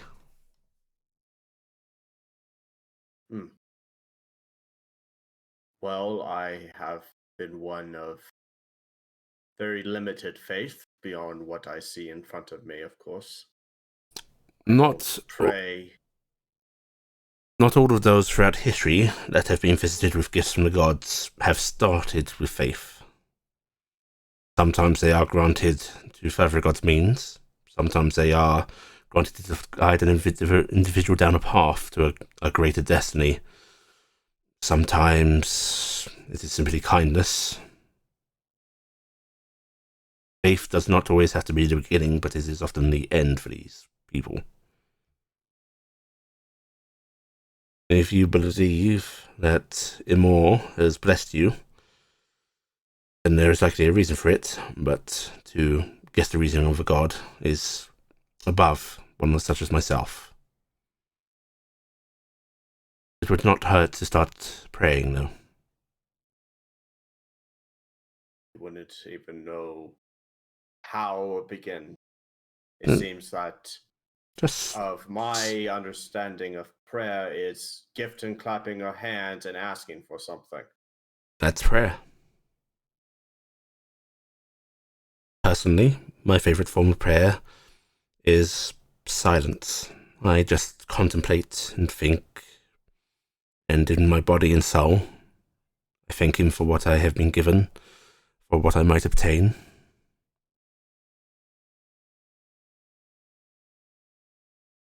You do not need to be the most devout of people. Please don't misunderstand me suggesting you must become a priest. However, you can figure out your method of prayer. This could be a method of prayer, simply talking. There's also the problematic thing that, as you say, your father, Amor, not, it's a bad phrase to put, I shouldn't say that. Amor wants to see me off. He blatantly, directly told me that I should die. It's not always a hostile thought, a cruel thought from him.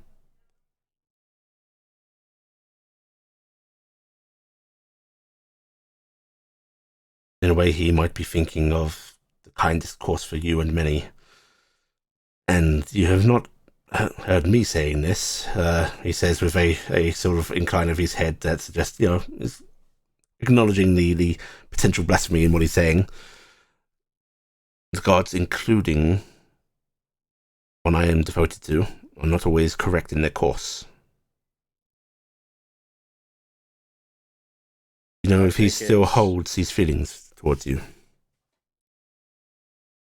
We've had very limited interactions with him. He is one of the first that we convinced to carry on this journey. Then might I suggest your first prayer?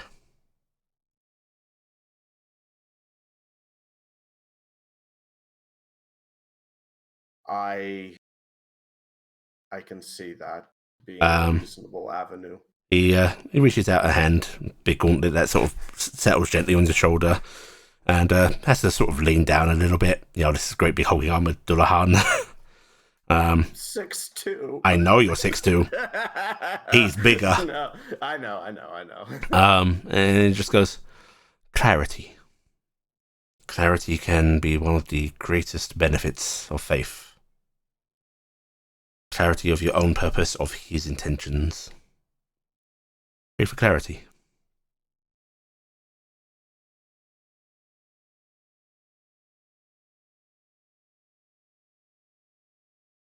That is some of my biggest ambitions, or were ambitions, was the seeking out such ideas. I can see that is a avenue of prayer in that regard, given my situation of what I am still working on that part. I find prayer to be a great help. And if you're asking for my advice, then that is the advice I give. It is advice taken in heed. Right? He just I thank nods him and for goes, that. I understand the difficulty of your position. I know some of the acts that you have done, some of the things that have accompanied you would be blasphemous, would be foul to Imor, but so were the undead. And look what he made of me. Look how he now receives them.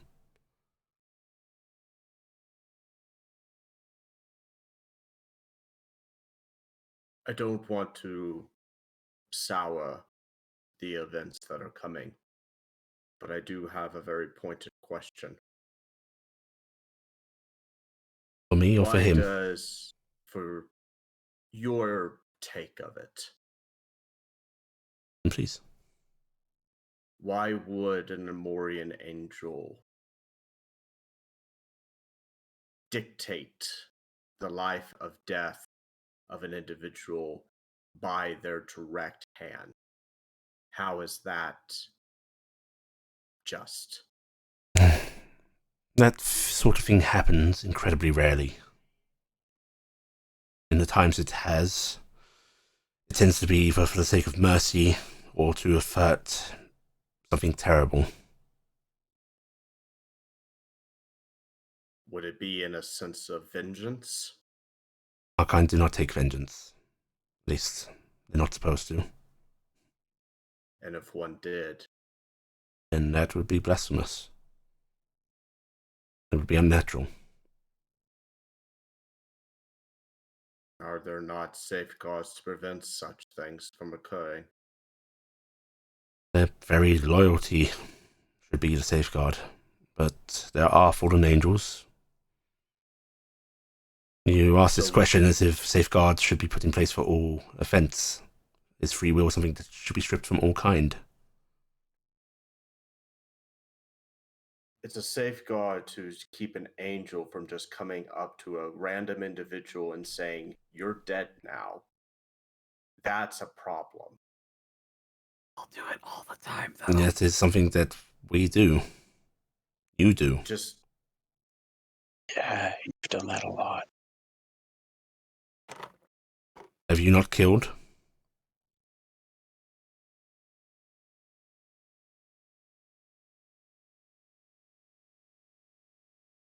yes, Justice and punishment exist for the benefit of free will.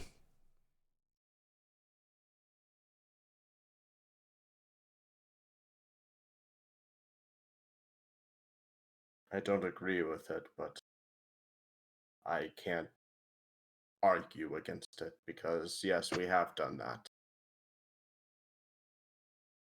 And our reasons are our reasons, and this angel's reasons are their own. So, But if they are What is- unjust, then they must be responded to. However, to remove all course of action ahead of time because of an eventuality that might happen, it's not just, not in my view.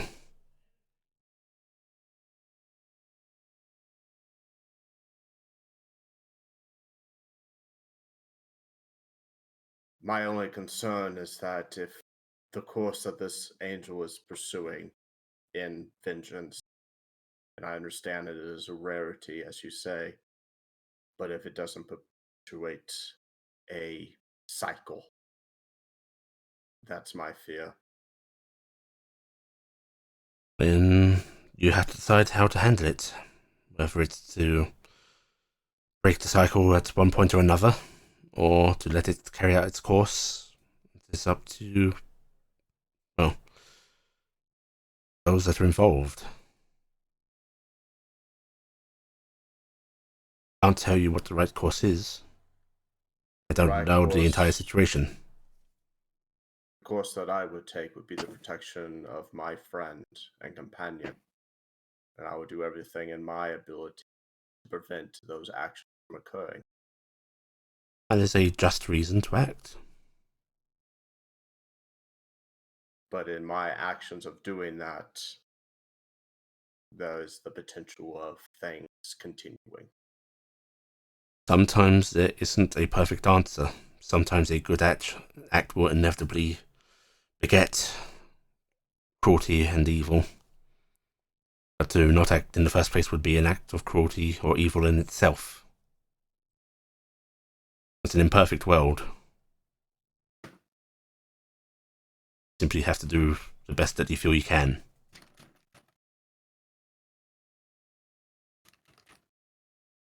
Corvus is sort of rubbing his chin, thinking, kind of soft nodding his head. All right. Well, I thank you for your insights. Of course. I will see what I can make of them in the coming days. And You have further need of my advice, then, well, you have until tonight. right, no, I don't want to continue to dampen this event for you. My friend, it does not dampen it. Being able to offer you solace and advice brings me comfort. I hope I can offer some small degree of it to you.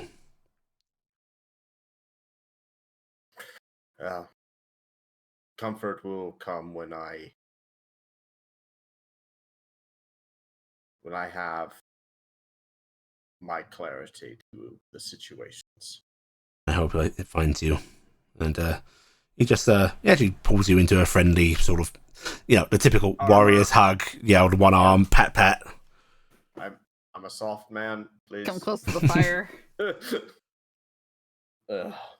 Thank you, Luther, and whatever waits before you in your time after this, I hope it suits you well. He nods and starts to turn to walk away before he actually pauses and looks back at you and goes, I can see the truth of men, yes? No. You do know this. He has the ability to detect lie, intention, alignment, and so on. Oh, okay. Yes, you are aware of this. Yeah. Oh, okay.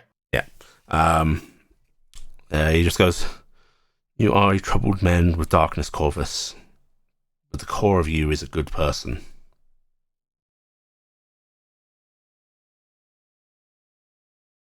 Sora scrunched his face up, knowing exactly that. You just have to let it flourish a little.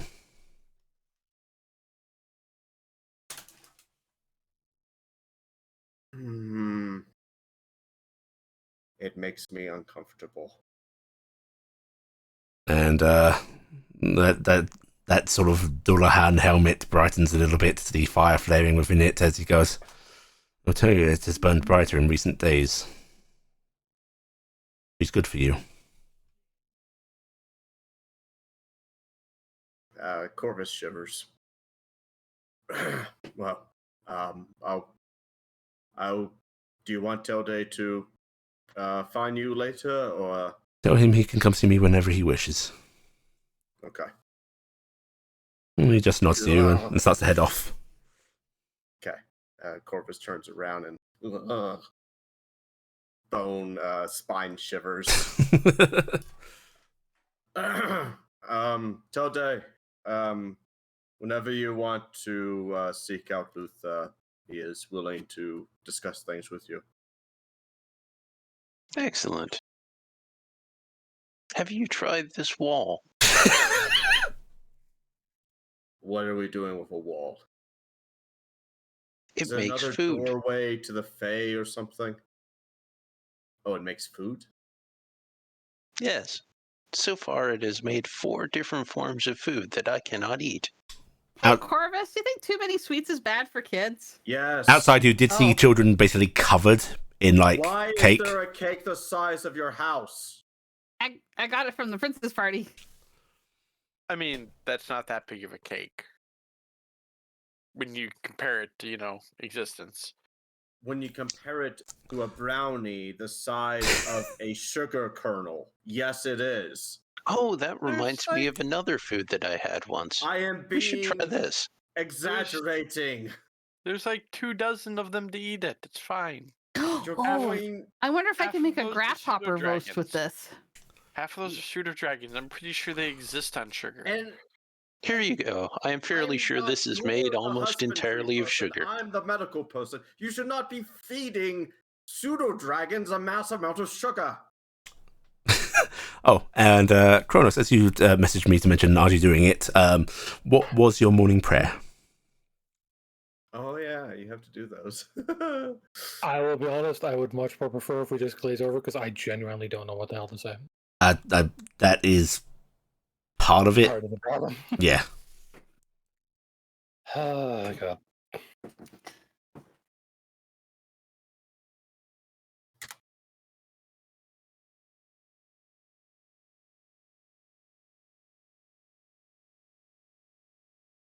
Corvus will go to the wall. I was gonna say, if you wouldn't mind playing the more and give me a move to actually think. Okay, we'll come back to it. Before, yep. So you just think of what you want and it manifests in You front have of to you. put your hand on the pad here. Like, watch this. I'm gonna take out a plate. I'm gonna put it down, and I'm gonna think Take of an apple. of a big roasted leg of grasshopper because my mom would make that for us in the summer, and that's what I'm thinking about. So I'm human sized, thinking of a massive hunk of. Unfortunately, it grasshopper actually meat. just appears as a normal sized grasshopper leg. I'm completely happy Yeah. with this plate. I hold it out to Corvus and go, "See, it did it right." Then I went, "Oh, just like mom made." Like a toothpick. And I have some bread and You want to butter. put a plate down first. Oh. You gotta then put your hand on the thing and think about what you want. Puts Visualize a plate it. down and thinks of a standard Hexenreich breakfast, which is just bread, butter, jams, and cheese with some meat.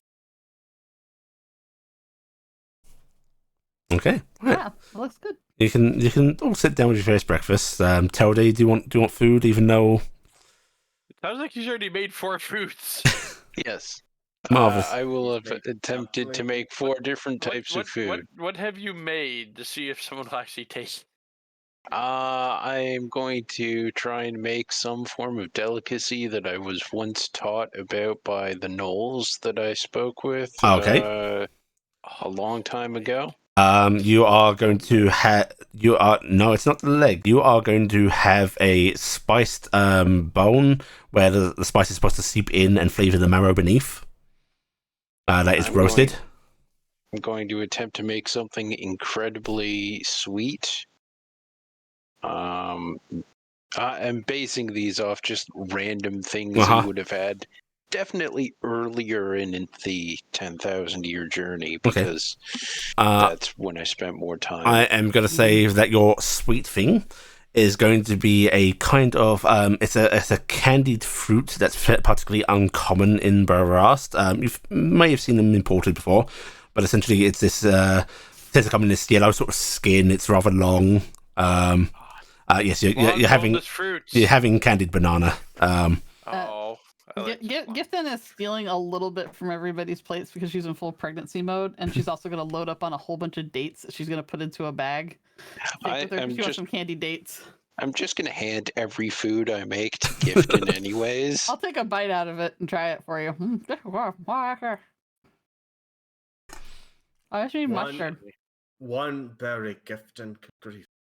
What? No, you're big size. I'm sorry. human right now, yeah. You're human size. Never mind. Yeah, but listen, I had to put my sugar ring on, so I'm going to eat actual food now. Yeah, try some of this. Okay. Unfortunately, next time it's going to be And this is just bread and cheese. Oh, this is good cheese. See? Oh, this is real good cheese. Oh, you know what? I'm gonna take that. There you go. I would want some of my cheese. Brazio Okay. pauses at the wall, and then his eyes seem to alight. Places his hand against it. Then he's going to put a platter down on the table. What you all behold is bright red, covered in what looks like to be little seeds and so on. There seems to be all sort of little slivers of some kind of vegetable and so on, but there's this thick sauce covering it all. Looks like it is chicken feet. Oh, what's this? Eric will eat it. I'll try it. Delicacy from my home. Again, you eat everything. I mean, Hot, the player hot. will eat that. Hot, spicy. Yeah. That is Spicy. racist. This is the downright spiciest thing you've ever tasted, Gifton. I'm dying. I'm dying. So this is where that random question says immunity to fire. Gifted is actually going to Immunity to fire does not provide you immunity to spice. spice. Right, it's okay. Yeah, all right. Gifted is keeled over out of the chair at the table here and just is laying on the floor, just covered in sweat. Just Yeah. Gifton, here. spasming every once in a while. Is that okay?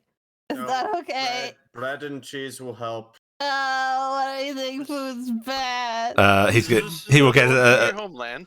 he nods as he gets a sort of a little pitcher of milk from the wall. Actually, he has to pull out his own. It's not a pitcher. It's going to be a little tin cup of milk that he places in front of Gifton. And he goes, "Yes, delicacy from my homeland. I haven't had it in quite a long time." And he's just going to start eating.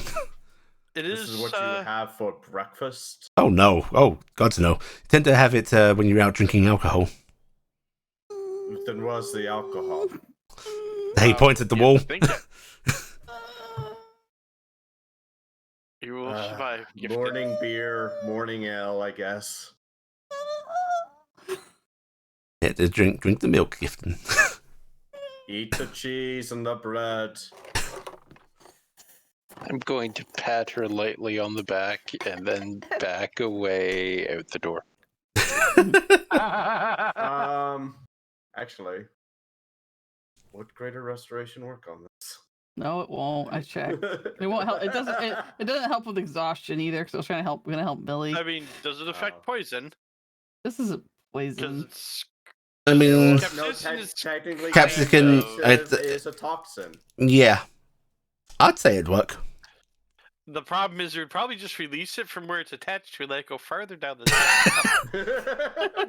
It's kind of like oil. Listen, it will have and the water. immediate soothing effect. Yeah. You'll just regret it later. Yeah, on the back end. I'm just saying, the it's burning the it's, poops. it's the red circle, Oh, the red ring. That's the I'm word gonna I'm drink looking for. the milk. I'm gonna have to get you seeing this stuff because I want to go to Shashin with you. This is what they eat. I'll practice. Well, maybe we'll start this off with something a little gentler. Yeah. But yes, Carrick spice is very does, very popular where I come from. Carrick is not gonna probably take another one.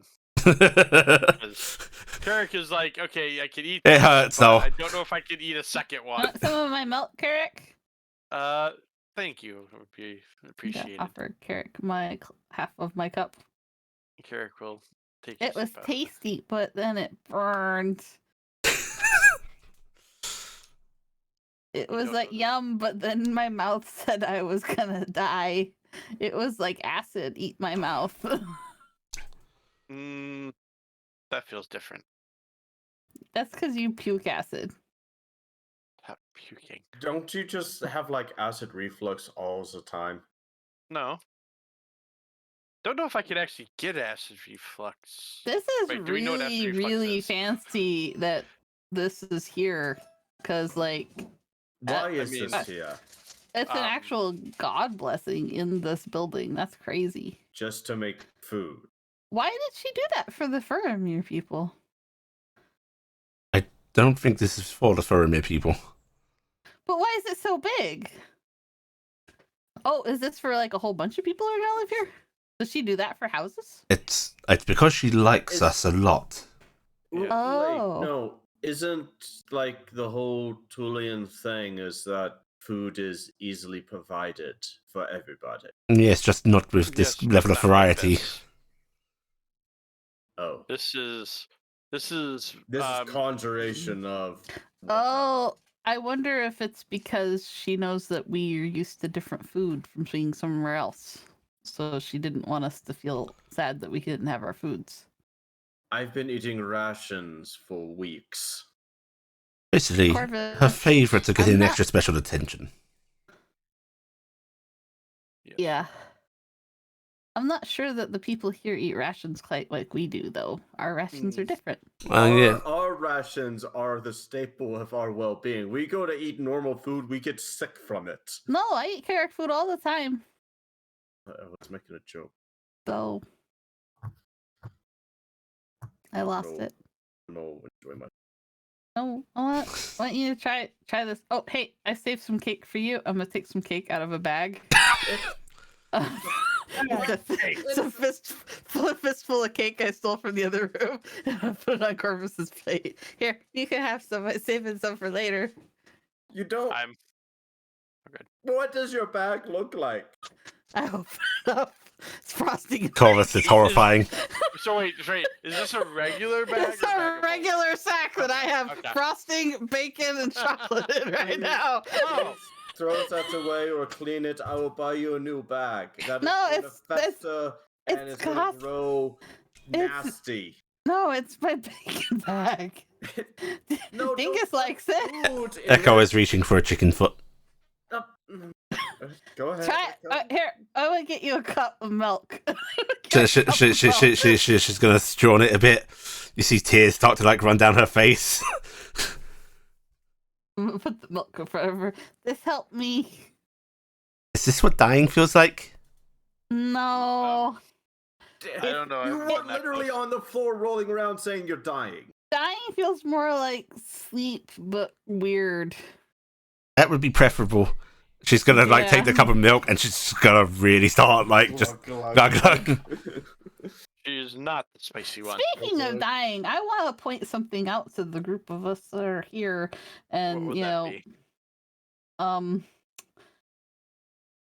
So Amorian angels are people who follow Amor's teachings, right? Yes, I'm. So figured that they would. dying is considered a release or a kindness. That it is not something to be feared in Amorian culture. Rezio sort of waves his hand a bit and goes, I wouldn't conflate the tenants' angels follow with the tenants put upon mortals. Oh, so But I mean, then- I'm saying They're among angels. mixed. No, I'm saying among angels, it's not good to die because Mhm. scary thing. But to them, making a mortal die doesn't seem probably It's normally that granting a kind bad, of right? release. Yeah. They So do have an understanding of mortals wanting to live, but yes, it's not got negative connotations. Yeah, so it's just really weird that they're purposely like threatening Cassie like that. It's Because it's it out doesn't of make sense. malice. It's not out. No, of... I know, but I think it's more the threat than because from what it sounded like, from what happened, they could have killed Cassie a bunch of times. To and- live in fear would be a greater punishment than to die peacefully to an Yeah. Amorian angel, yes. Well, I was also thinking, like, everyone's putting together various things about what's going on, right? They're trying to figure out who we are and all that stuff. And some of the god things they might not know. What if, like, for one, they're probably trying to get Cassie to act out, so then they're justified, right? Get Cassie in bad with the gods. That could be a thing. Or get us in bad with the gods. But I was thinking about it. Cassie's crime is that she was a Nephilim. And then when they came to kill her, she fought back and killed 3 angels, right? But she died, so that should already have been dealt with. But no, it's she's not because she's alive again, and that's like a weird thing. And the gods are well, clearly Beerus is the one who brought her back, right? So, and that's kind of putting people in a weird place because why didn't we bring back the archangel, right? But there is still one criminal they never tracked down, and we're going to be very careful, and we're not going to say the name, but it would be the person who made Cassie and Nephilim to begin with. And I bet you that's who they're trying to find. Oh, They're trying to get Cassie to call out to who should not be named, Yeah. and then they could actually do something to that person because that's a crime. That individual is still on the rampage. Yes, but we aren't Yeah. we aren't even alluding to them because we don't know Yeah. what's going on as far as things are going. So, but I'm just saying that I have my suspicions that there's a lot going on here. They're not just actually just trying to kill Cassie. But I could be wrong, and they might just be trying to kill Cassie because I mean, people Can grieve in we- weird ways. Can we all but agree that Millie isn't the target? Millie is not the target, but it's the easiest thing to Mm, approach to Cassie. that. So it goes Millie- back to that. Well, and the other thing is like thinking back, the first time that Cassie met Puriel, right? What did Puriel say to Cassie? Death follows you, right? So she's always seen something about Cassie that's drawn her attention.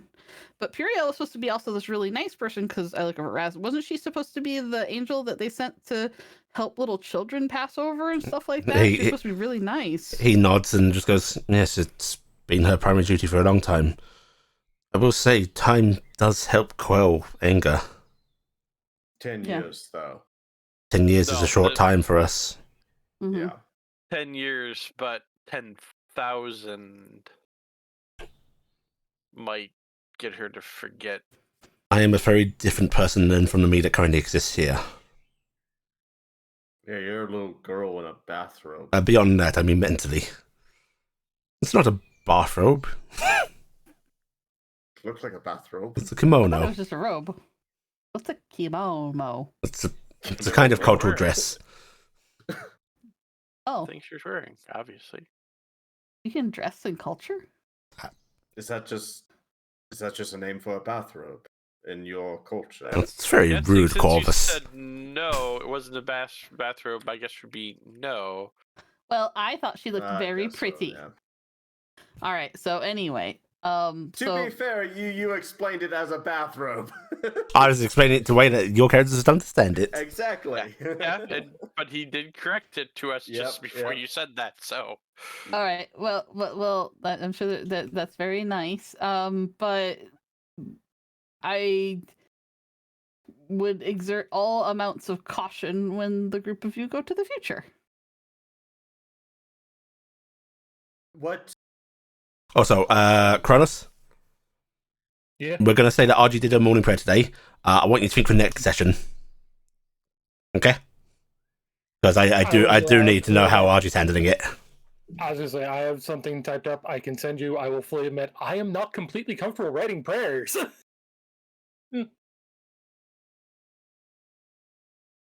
Like I've got something written I can send to you for what you said for that though. Okay. Yeah.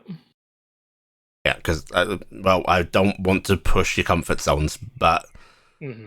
it is the path you chose for her that did have major repercussions. So, yeah. About you staying here for this leg, what precautions are you having besides just being here within Hea's domain? What do you mean? I'm not only staying here. I have a life to live, Corvus. Travel the world, see different sights. Yeah, I'm gonna go to Shashang. I'm gonna go Or to Paras. Safak. I'm gonna go. Rest doesn't exist yet. I Loril. know. Well, it I promised myself I would go to Imor's continent at some point. Tamari's continent sounded kind of cool, and I don't know. I want to ride on boats and go places, see things. I'm not just gonna hide. Don't do it alone. he has an entire family. Yeah, I've got And family. I mean more than just the family. Just You think I'd not let her be going off on her own? I'll keep an eye. As long as she's comfortable. A child. As long as she's comfortable, I'll keep my distance if you want me to. And she has care. I mean, how many times has care saved us in the middle of fights? I would not begrudge my brother's company for visiting and going with. I would love that, but I just don't want you to feel like you have to be my keeper. I don't think anybody could be your keeper. In fact, I'm sure you could, in fact, kick my ass at this point. I just want That's a lie. I just want to have a good one though. assurances that when we return, you are still here. Corvus, I'm a brownie. I won't be here. I'll be in the Feywild most likely. Well, just be safe. Be okay. Don't worry about it. It's gonna be a lot of fun. You're gonna hear all about it. As long as you don't shoot yourself in the foot with an arrow, I think we'll be okay. Well, if I shoot myself in the foot with an arrow, I've got no doctor to save me. Right. Yes. And again, just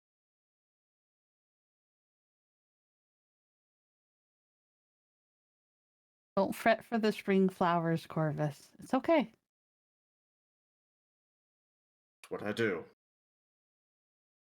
So it's comfort in the fact that whatever happens, you moving ahead doesn't mean that the life isn't lived.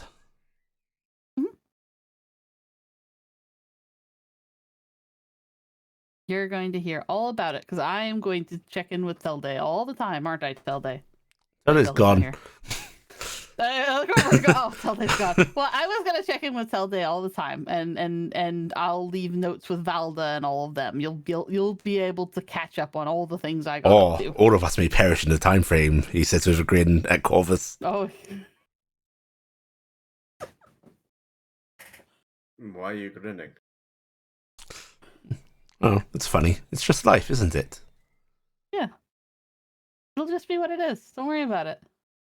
But I'm excited about the new world you are going to see.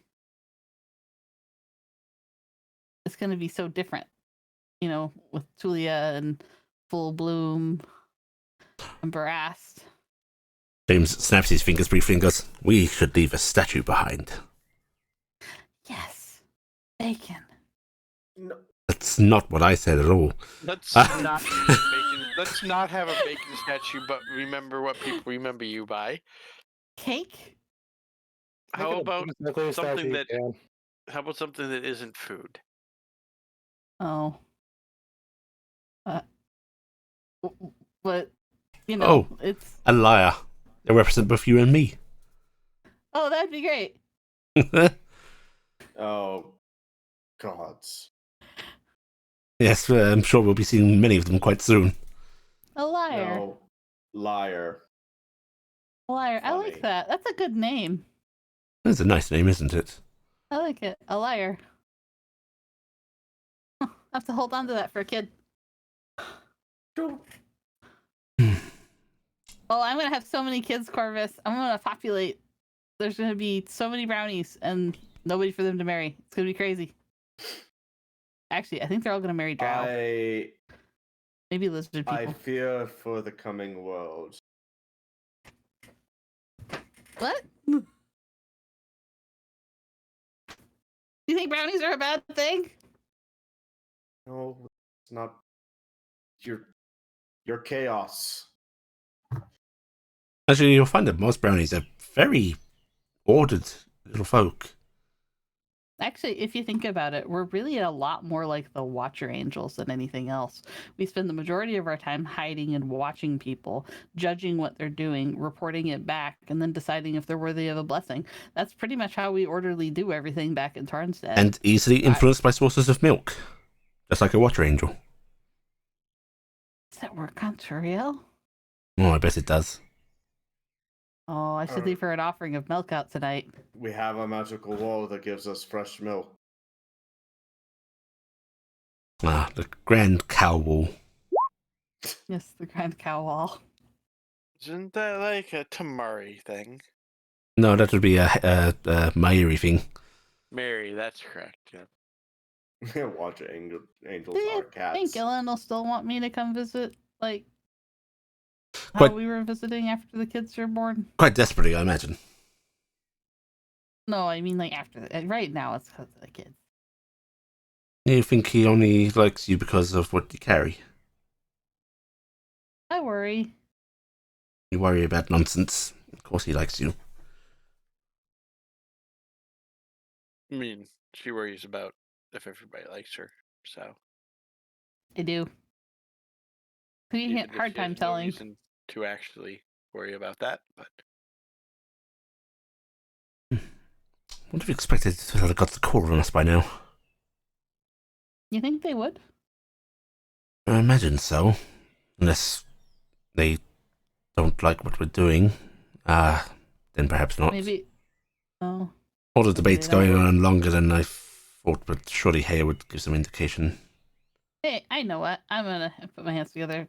Ariel, this is Gifton. I don't know if you're still in bureaucracy, but if you want to come check out our new digs, you're welcome into our home.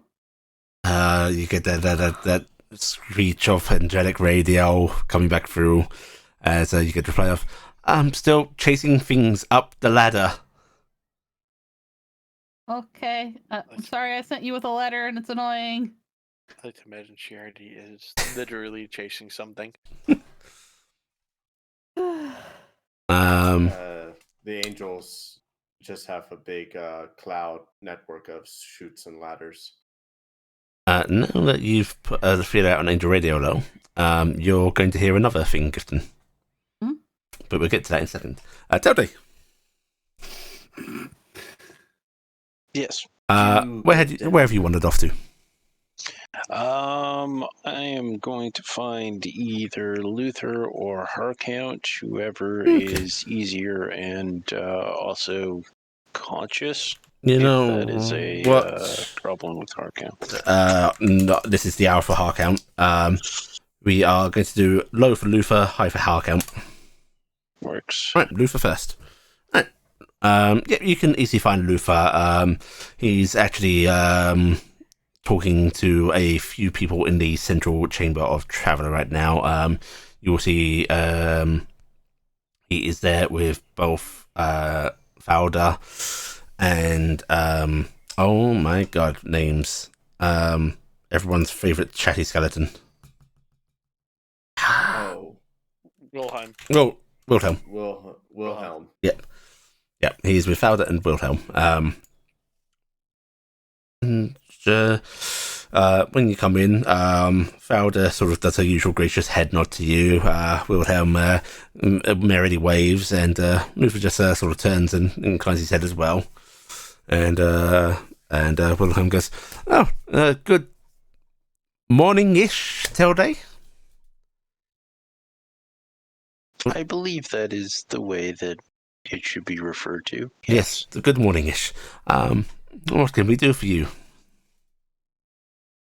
I was hoping to speak with Luther whenever it is convenient.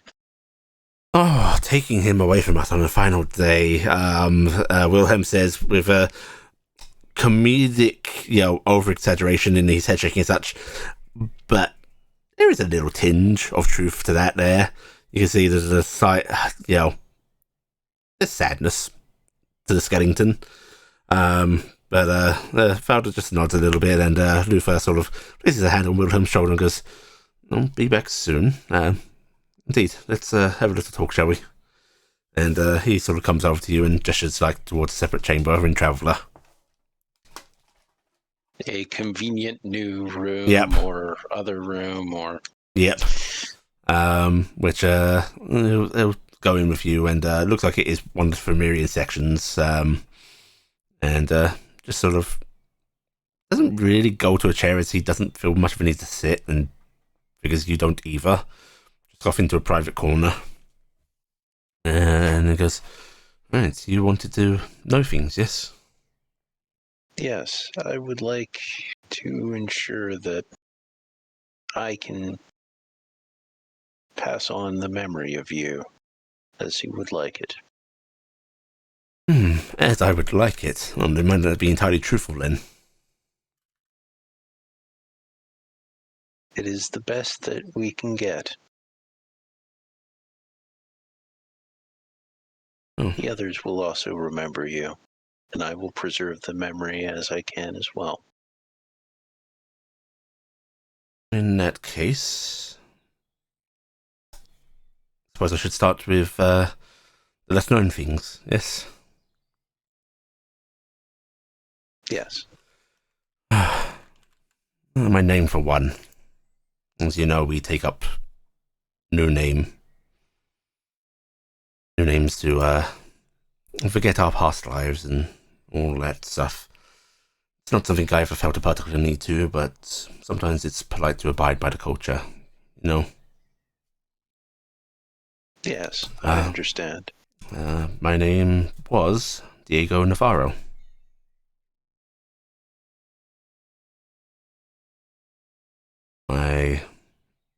was quite a simple priest at first, just in a small village, barely 50 people, everyone knew each other. Unfortunately, there was a disease, a plague, I suppose you could say. It spread faster than I could do anything about.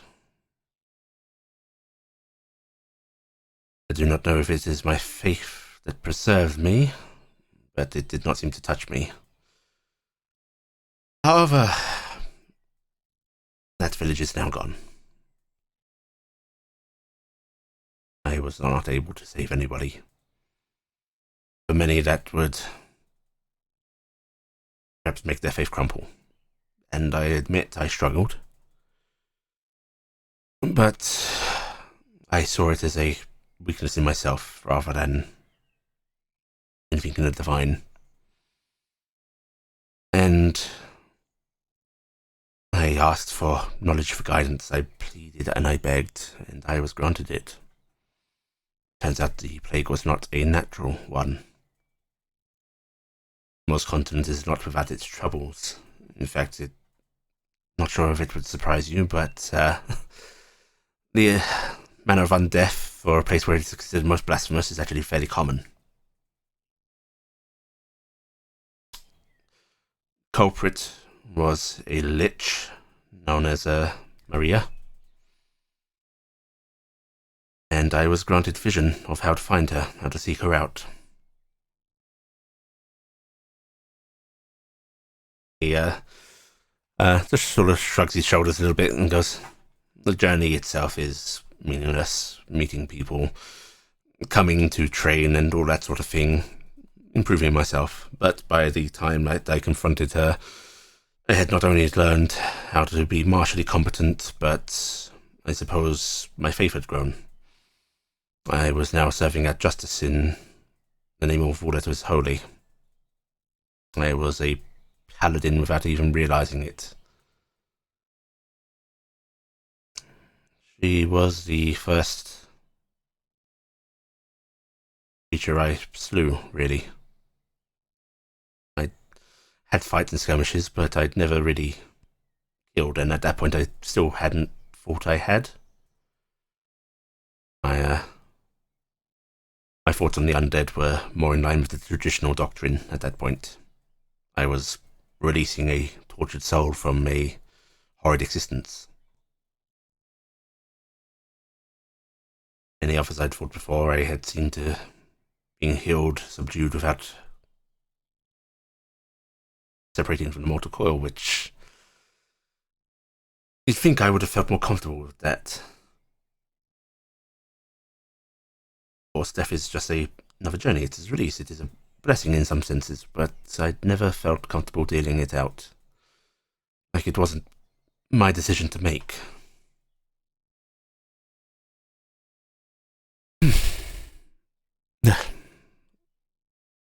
Sorry, I am rambling a little. No. You are speaking the truth. It is appreciated. Well, that was the first life I took, as I see it now. And unfortunately, as the years passed, it became easier to do so. Not always against the undead, sometimes against vagrants, those that would bring harm to others. I became a paladin in all sense, bringing order, peace, justice. I died in fire. A small-scale conflict between two neighboring cities. There was a siege. They used fire, sent it over the walls, soaked balls of flame and pitch. The entire city was burning. I didn't leave people behind. I went about getting people out of buildings aflame until fire and smoke finally consumed me. And then I awoke. At first I thought I had done something wrong, that I had been afflicted by an enemy or forsaken by a Moor. And I pondered ending myself. I was an abomination. And I still had the divine in me. I was going to use it to snuff myself out, but it made me pause. Why did I have this connection? I sensed that I had some purpose, whether that was a message being brought onto me from above or my own thoughts and feelings driving me. There had to be a reason that I was like this. I journeyed land for a while, seeking answers, until I happened upon a intelligent undead. I stayed my hand. My thoughts and beliefs as to what they were already in question, and they offered me aid, succor, safety. That is how Wilhelm found me and brought me home.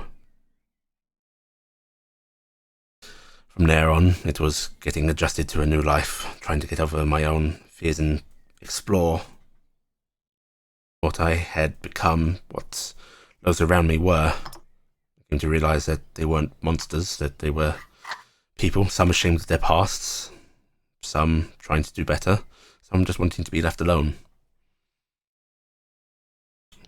Kind of shown me I had to repay. I helped where I could, and eventually I was granted position within the city. And that is when I met Lysel. When I was given confidence, knowledge of who she was, and that's when I realized what my duty was. It's not the full story. It's more complicated in spaces than that, but that is the basic truth of it.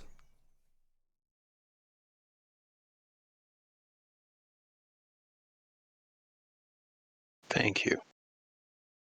He just nods his head. Beyond that, any stories I'd tell you would just be minor offense. Did you know I had a pet at some point? No. Please tell me. It was gifted to me by Annalisa. It was a small cat. Dead, of course. Animated. Very affectionate. Like to sleep by me. Warmth, I think. Unfortunately, not all necromantic incantations are perfect. It passed on after about 20 years. I did not see a need to save it. Was some of that Emorian feeling still remained, you know. I liked it. What was its name? I called him Carlos.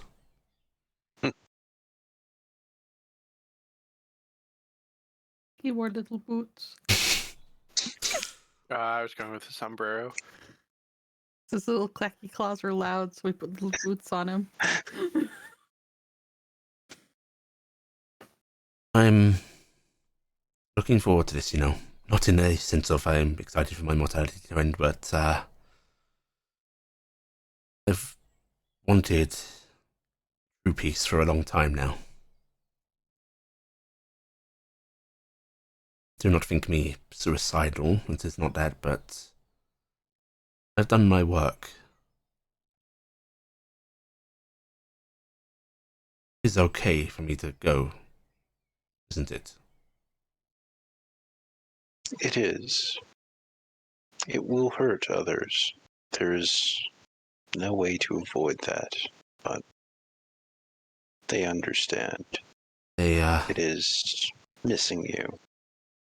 are putting on a brave face, and I appreciate it, but when I first arrived, I never thought I would come to care about them so dearly.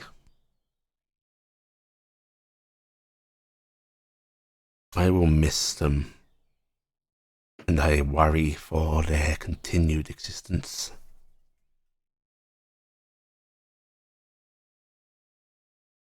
I am tired. You do not need to worry any longer.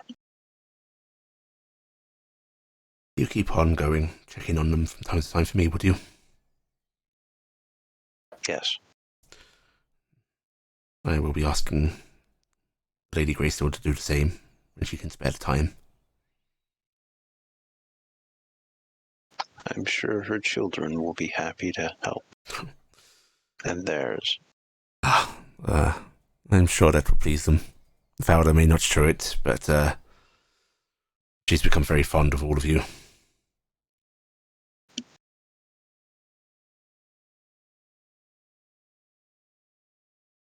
I am sorry that it is going this way.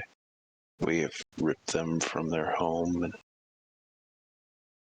taken them to this land, separated you from some of your close friends and Annalisa. He shakes his head and goes, Annalisa made her choice, and if I've come to understand anything, the strangest lesson that I've learned from this state of undeath is everything is transitory. And it's sad, but it can be a happy thing as well. I lost my connection to my own homeland, became something different to them, and I had to leave, but I found something wonderful in my new journey as well. Everything I loved and cherished is still there, and yet I find more, and that is my next step. And it is the next step for some of you as well. Nodding. Journey continues, and it's wonderful.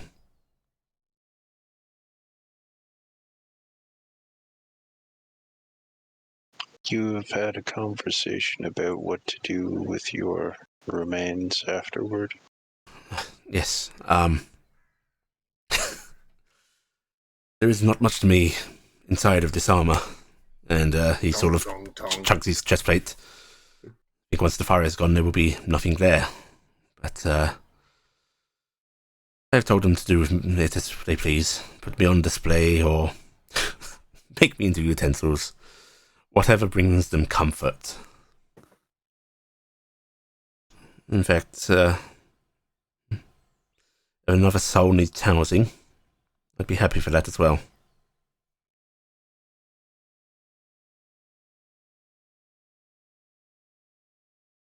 All things are transitory. Of course.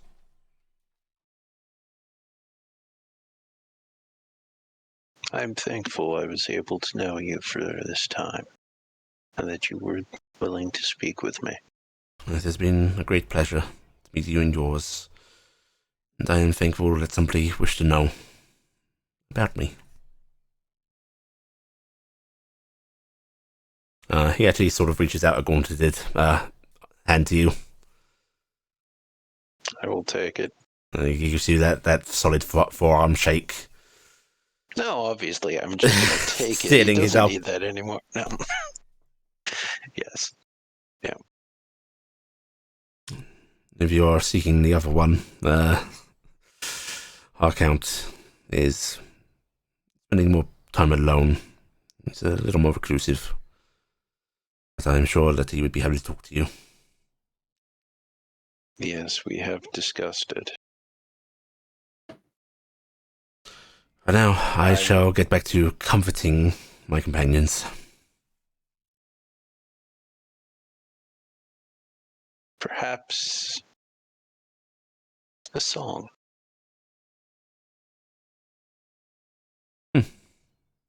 Music always helps.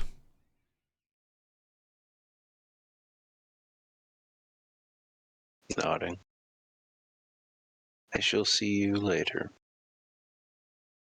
I shall see you later, my friend. And he just nods his head to you and turns on heel and starts to head back to the others. Sort of gesturing with a hand down the sort of familiar structure that's been created in here. He's further down the halls. You'll see the door that is quite soundly closed. Ah, yes, because Corvus isn't in Traveler anymore. It's probably the other person who'd be doing that. Okay. I will go head off that direction. As you head off that way, we are going to bounce back to the rest of the group.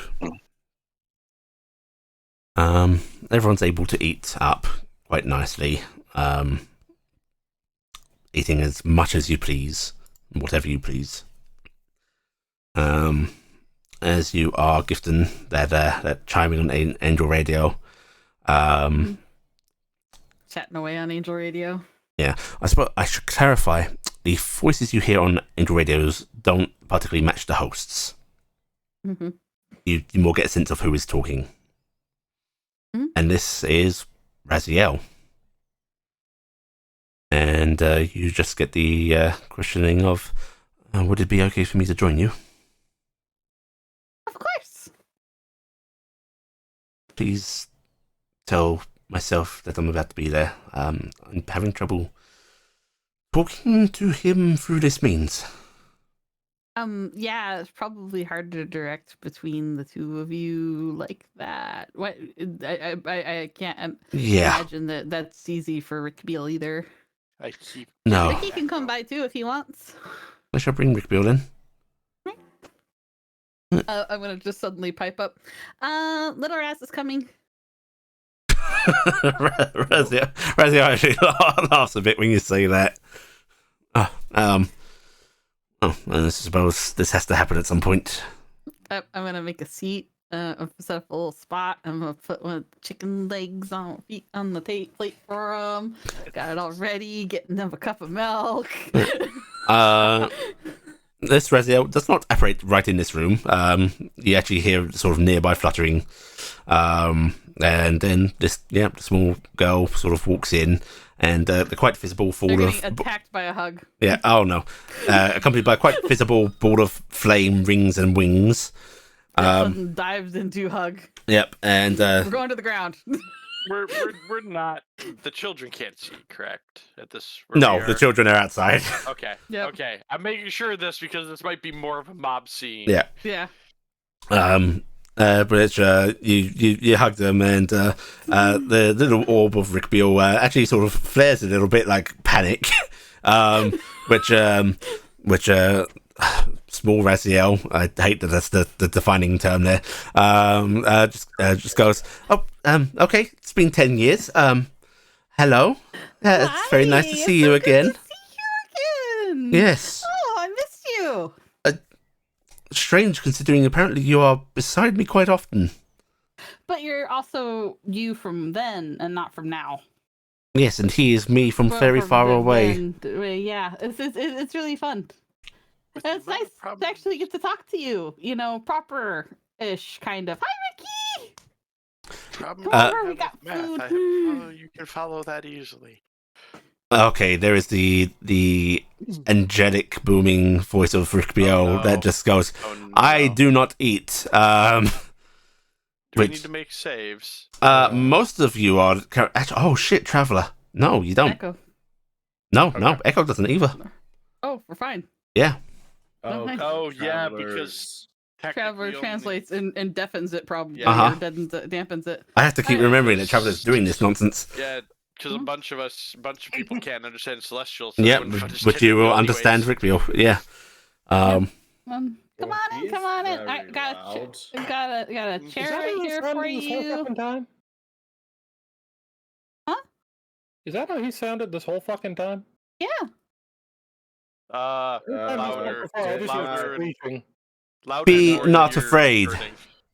Yes, they're not afraid, Ricky. That's well Be beyond. not this point, afraid. Yeah, every time he used to talk, all I'd hear would be screeching. My ears would start to bleed a bit. Yeah. I think that there's reasons that that's not happening. Except for when they would use Care as a host, and then everybody was fine. But that's or myself. Yeah, sometimes near you. Yeah. Right. Almost forever. So you've disrupted everything I've been doing quite heavily. Yep. Not going with that. All plans stopping. Yep. Years of work. Yep. Congratulations, you are free. Well, I am also now incredibly known, which is alarming. And she's like hopping into the chair, and she's just reaching out for one of these chicken feet without like pausing. And I'm pushing Yeah. the cup of milk over. She gives you a look of like, really? Let's not touch the cup of milk. Archie's gonna look from where she's kicked back, holding the glass one. She goes, "It makes you feel better. You're basically going through the short version of everything he's gone through for the last year and a half." Yes. My condolences, me. She sort of waves at the Mr. Raziel, who just bows his head in return. I mean, to be fair, when we did it to you in our present time, your wings got actually yanked off, and you got stuck living with me for like a year, and you seemed very morose about it. What was the word? Same, he still does. Not me and my malaise. Is that the word? It's kind of Yeah, word then fake depression, yes. Oh, I thought it was like melancholy. Oh, melancholy, yeah. Something like that. Yeah. Which, I mean, you seemed like you kind of liked it, but you also didn't like it. Like, you didn't want to like it. Listen, It was weird. I did come to appreciate my mortal existence towards the end, which is why this was such... Entertaining. Did you appreciate I'm all sure. the children? Of course. That is good. Mm-hmm. Well, thank you for sparing me that. Well, I don't actually think it's probably Oh, thankful that you got spared. my- You're missing out. Former host. She... That's right. Oh, she's That's here. right. Yeah, you're my ex-wife. Well, one of my ex-wives, because he's my ex-wife. Oh, you You're got my married? ex-wife. Yeah, we got married. Oh, congratulations. We're married. All the kids are here. Yeah, I'm just gonna poke my head out the door. No, Yes! please. And I'm gonna be like, hey, wait a second, Dadriel! So yeah, you've seen. Have you? Right, You haven't they got gotten to see be calling Dadriel upon yet? you today. Good luck and prepare. And they vanish. No. Yeah, seems about right. Coward. Yes, we went over that earlier. I am. You did That little thing, huh? you did summon the horde of sugar. Rick Beale is still there. Rick Sort Beale, of you want to meet the kids? gazing around in Come on. confusion and just booms. I shall meet the children. All right, I'm gonna take Rick Beale to meet the children. I'm also gonna wave Dadriel in to come meet Rick Beale. Yeah, sure. Dedra will pop by. Yeah. Which Dedra will actually like. You see Rick Beale just be grabbed into a hug. Fireball just. Uh-huh. Why Rick Beale's talking to other Raziel right Uh-huh. now, going, "Oh my God, strange archangel hugging me." I was a little skittish like that. You know, the host form does have a little effect on us. Oh, I mean, it's natural, right? You're small. You're going to feel small. I mean, So what's the effect than- of I just this did a one? slow head. He grins at turn you, to just Gifton. like- Oh, that's the thing. What Still have that ring, huh? It's safe and sound. Good. Wouldn't want you to miss out on that. Mm-hmm. And what were you saying, Corvus? Nothing. Was it Corvus? I'm Well, just wait, curious what. wait, the gods are calling on us within the day? Yes, that's what she said. Before Chewing she out on angel radio. Womped. You're not supposed to just run off like that. You threatened me. That's not a threaten. They love you. They don't know me. They love you. You've left Rick Beale to them. I saw the cake monstrosity outside. Rick Beale can deal with that. why will they not burn? Yes, within the hour or so, we will likely receive a summons. Okay. Well, thanks. But, you can come by. For your family if you want to be.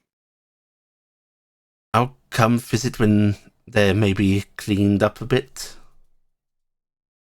This is a very expensive item of clothing I'm wearing. I make clothes. That's very nice. I shall come see your clothes later. I was expecting Okay. you to go where less expensive. I look over at Raziel. Apparently, you might come by to check out how good I am at making clothes sometime. Yes, I could actually hear your side of that, strangely enough. Yeah, it's Oh, probably that's like a weird echo thing going, huh? Yes. No, Echo's Mhm. over there.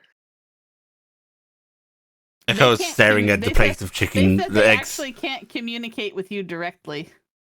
Yes, I suppose we're technically on the same frequency. Wonder how we tweak that. It just whack him over the head. Frankly, I'm shocked my father give him a- didn't tweak that with the sort of gestures back at the wings. She's gonna look at the chicken feet and go, I could make them spicier, Echo, and see who can eat them. She leans away. No, not for you. We can see if anyone else can eat them. That sounds like an act of evil, Carrick. Carrick is in his heart of hearts sort of evil. Corvus tries one of the chicken feet. Okay, Corvus. Yeah, that's spicy beyond belief. It burns.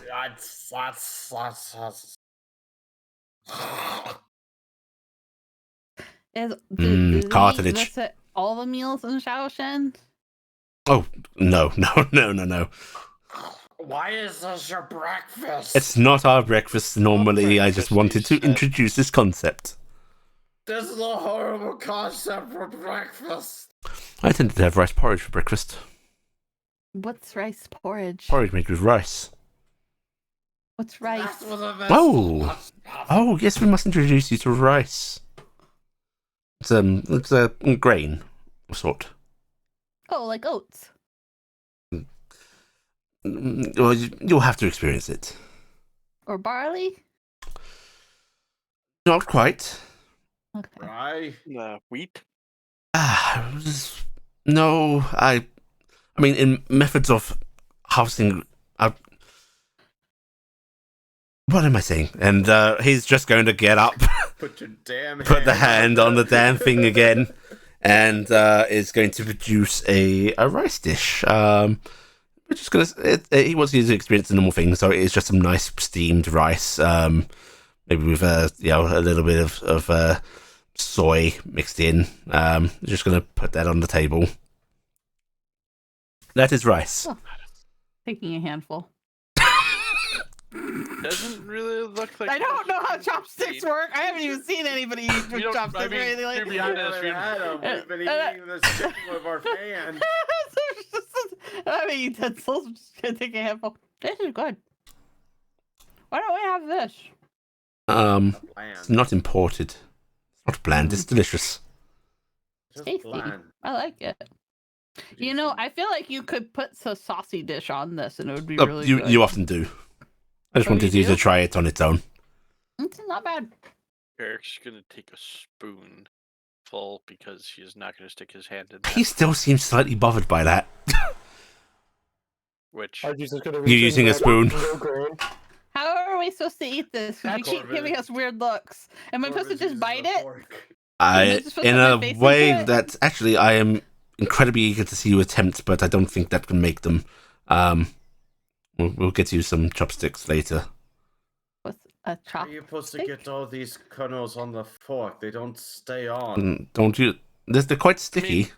it's sticky. I mean, I use the But you spoon. just get a little clump. I guess Yes. that's No. You're work supposed to just better. take the dish like this, and then you just bite into it. Oh, like a fruit. Yeah. It's like a Are ball. Are you just gonna put a single grain, pop it in the bone to? I mean, I guess it's nice if you want to eat a couple thousand or something.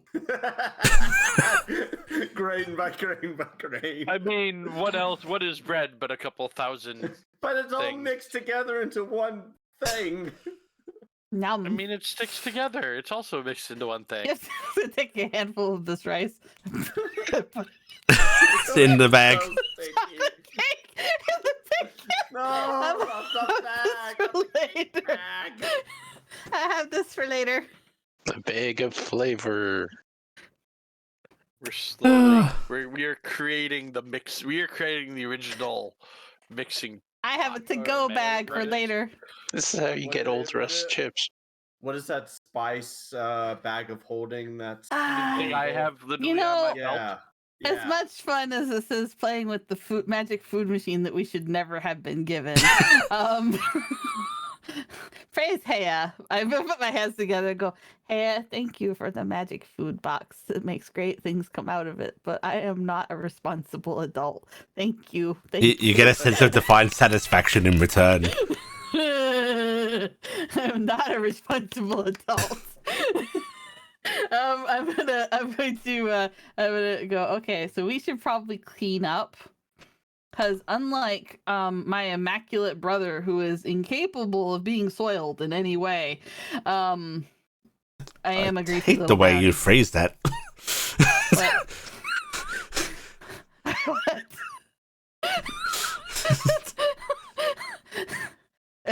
Are you thinking that I'm somehow issuing a challenge? No. Because I am. I suppose we have an hour or two to kill. Yeah, we have an hour or so. We should get cleaned up. Isn't there supposed to be like a bathhouse or something? Should we go clean up? Or I have a cleaning stone. Clean stone and perhaps furniture. How is? Oh, yeah. Yeah. Do we have? Yeah, if we're gonna be here for a little bit, furniture's probably a good idea. Yes. Isn't Kaz like building all the furniture? Do you know how long that kind would of- take? Cass isn't going to be here Cass long needs to enough to go make all my furniture. Look how big this place is. Besides, we'd have to pay for the lumber anyway in that case. Why don't we just go buy some pre-made for support the local economy? Yeah. Gifton's gonna like pull out her coin purse, give it a little shake and nod. Gold at people. Yes, I'm That is sure that you'll make some supporting people very happy. Brother, can you help me manage my finances? I want to hold up my little bag. That's a grand idea, yes. it'll take your little bag. Unfortunately, it's the little bag of flavor. All right, Gifton has in her little bag of money 3 platinum, Mhm. 7 gold, Mhm. 17 silver, and 50 copper pieces. That is the money that she came into Yeah. the past with. He nods and is like, well, this should do. Let's go for a little wonder, shall we? All right. Let's clean up first. Use that stone. You greasy little brownie. Meh. No, I didn't have to pay near as much back at Tarnstead. That's very concerning. Didn't have to, but probably should have. Well, it was actually one of those things that sometimes they'd have us go just roll in the soot over by the smithy, because then we'd get all nice and like Disguise your dirty, scent. and then we could hide our scent. And then also, like, if people saw something dark scampering underneath of a table, like, they wouldn't think much about it. They just think it was a mouse. That explains all the soot markings on my floor. Yeah. Oh, we should get you a little mouse costume. You'd be adorable. Oh. I wanted to sew one You know how time. hard it I was was to working keep that on it, room but then the clean? fire happened. Huh?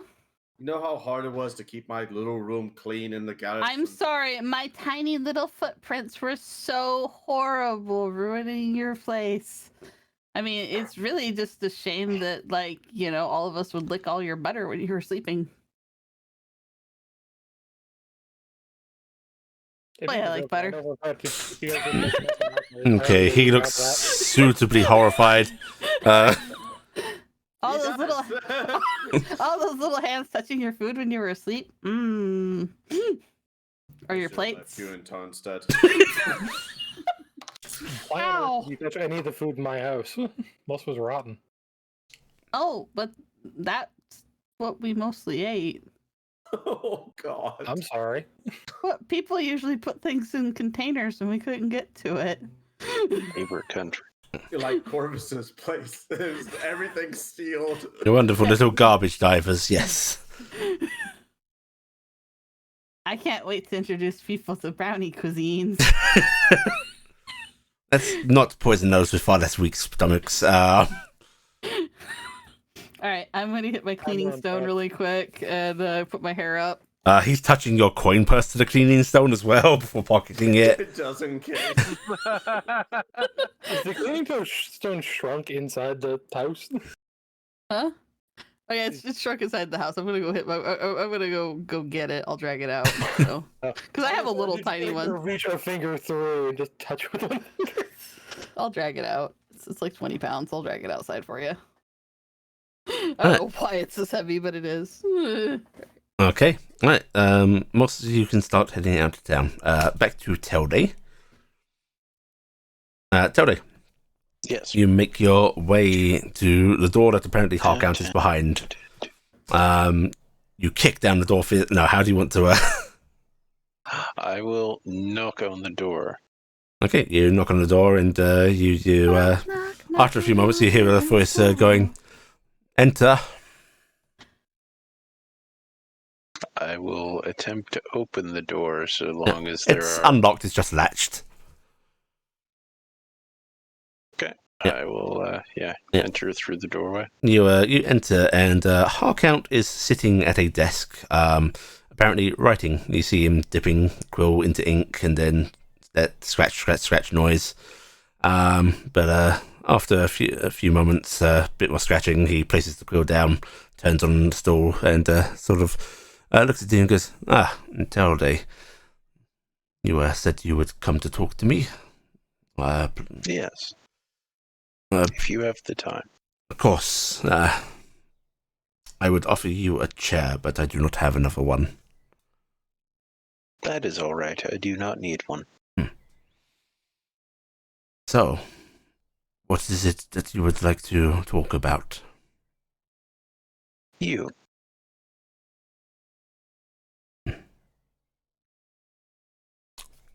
Well, what shall I say about myself?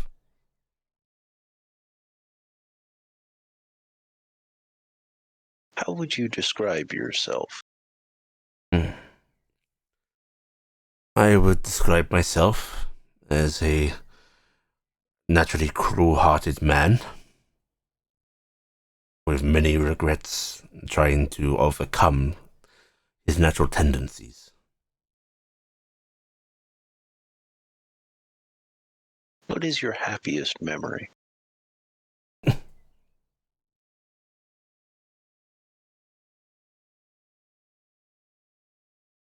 Suppose the happiest memory is one of the more recent ones. Protecting those Hexenreichers during the assault on Faramir. One of the few things in recent memory that I feel proud of.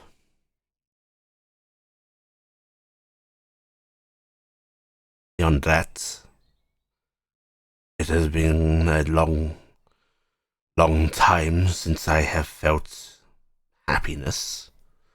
Satisfaction, certainly. But happiness... How dramatic to say that I do not remember it.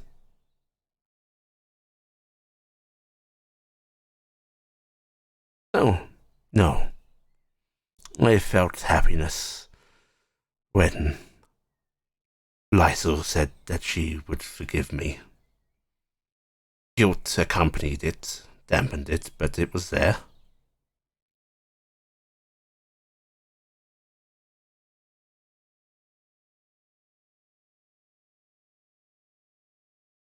Tell me about someone who had a positive effect on your life. Do you want me to offer up praise to you and your group? Because that is what that will result in. If that is what you wish me to remember. Indeed. Remember how you all stumbling into my life set me on a path to... He hesitates briefly and shakes his head. Not redemption, but at least salvation.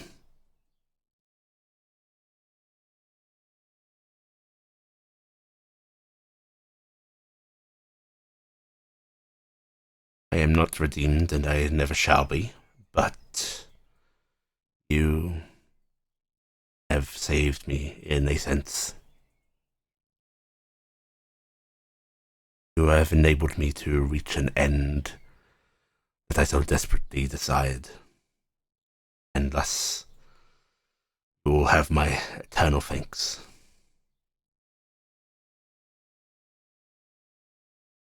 Do you remember the last sunset that you saw? I remember the memories and dreams of it. I do not think it is real anymore. It's so long ago that I'm sure my mind has muddied it, but in a sense I do. So look forward to seeing how a real one compares.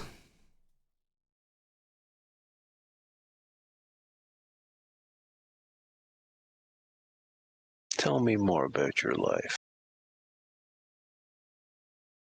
I was a young and foolish warlord once. I thought that I could achieve immortality by stealing it from the daughter of Death, and I was granted it by Death himself. I thought that a victory, that his punishment was nonsense, but I came to realize that, oh, what a punishment it was. It took me a long time to stop the cruelest of tendencies. For the longest time I was a scourge, and I still think him a fool for enabling me to be so. I could not get the same enjoyment I always had, but I felt powerful, I felt invincible, and I used that for so long. But even victory started to grow tiresome. The taste of blood on my lips soured. All joy that I might have felt left me. I did not become a better man, but I became a reclusive man. And gradually, I became... I don't know. Collector. It seemed the only thing to do. I liked my collections, you see. The esoteric.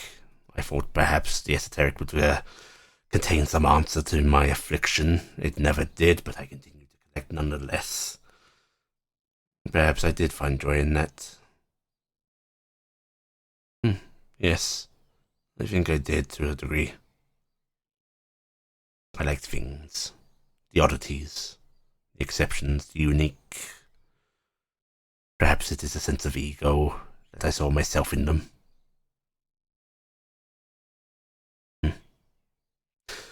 There, that is the core of me, an egotistical man.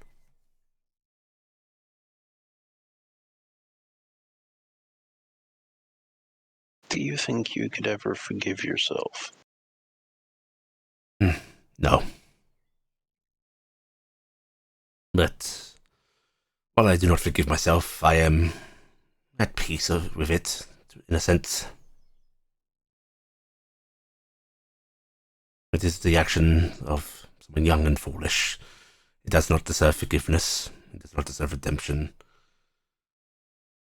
But I have grown, in a way.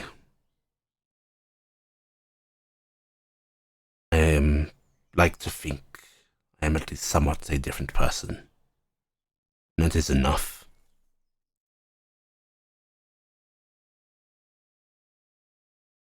How should you like to be remembered?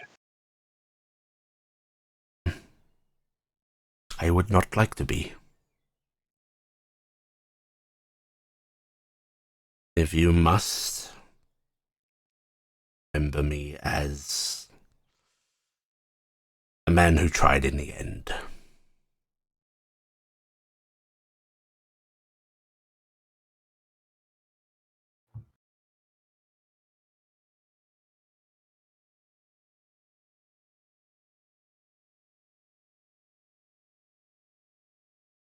Is there anything else you would like to say?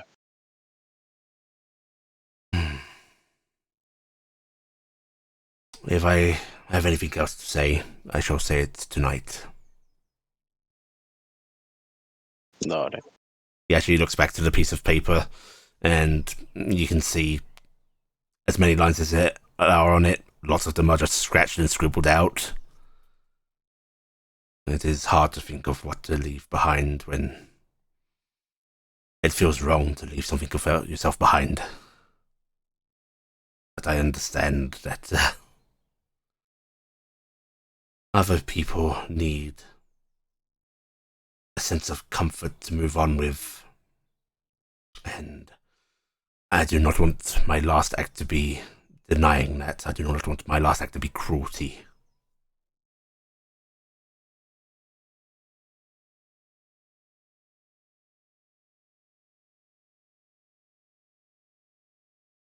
Feels like I understand. to say. I will leave you to it. Thank you for your time. He just nods his head and turns back to the desk, and you see him pick up his quill, pauses slightly, and just goes, yes, thank you. And he sort of resumes writing. I will, not like tiptoeing, but, fairly quietly Respectfully. leave and, Yeah. close the door. So anything else you want to check out in here, or do you want to go out and try and find the others? What do you want to do? I guess I'd go find the others. Okay. Alright, you are able to head on out, and you see your companions basically around Gifton's house outside, trying to... Everyone's like, a few people are crowding around a stone that's been brought out, getting themselves cleaned up. There is a small ball of fire and rings and wings that you recognise as Rick Beale, who is basically hovering down on child level. There are smears of chocolate covering him. Mm-hmm. He appears to be... Love the kids. Rick Beale is playing childminder right now. I'm so happy that we finally got our floating babysitter back because we've been missing him. You get the occasional yell of cease hostility when one of the children pushes the other.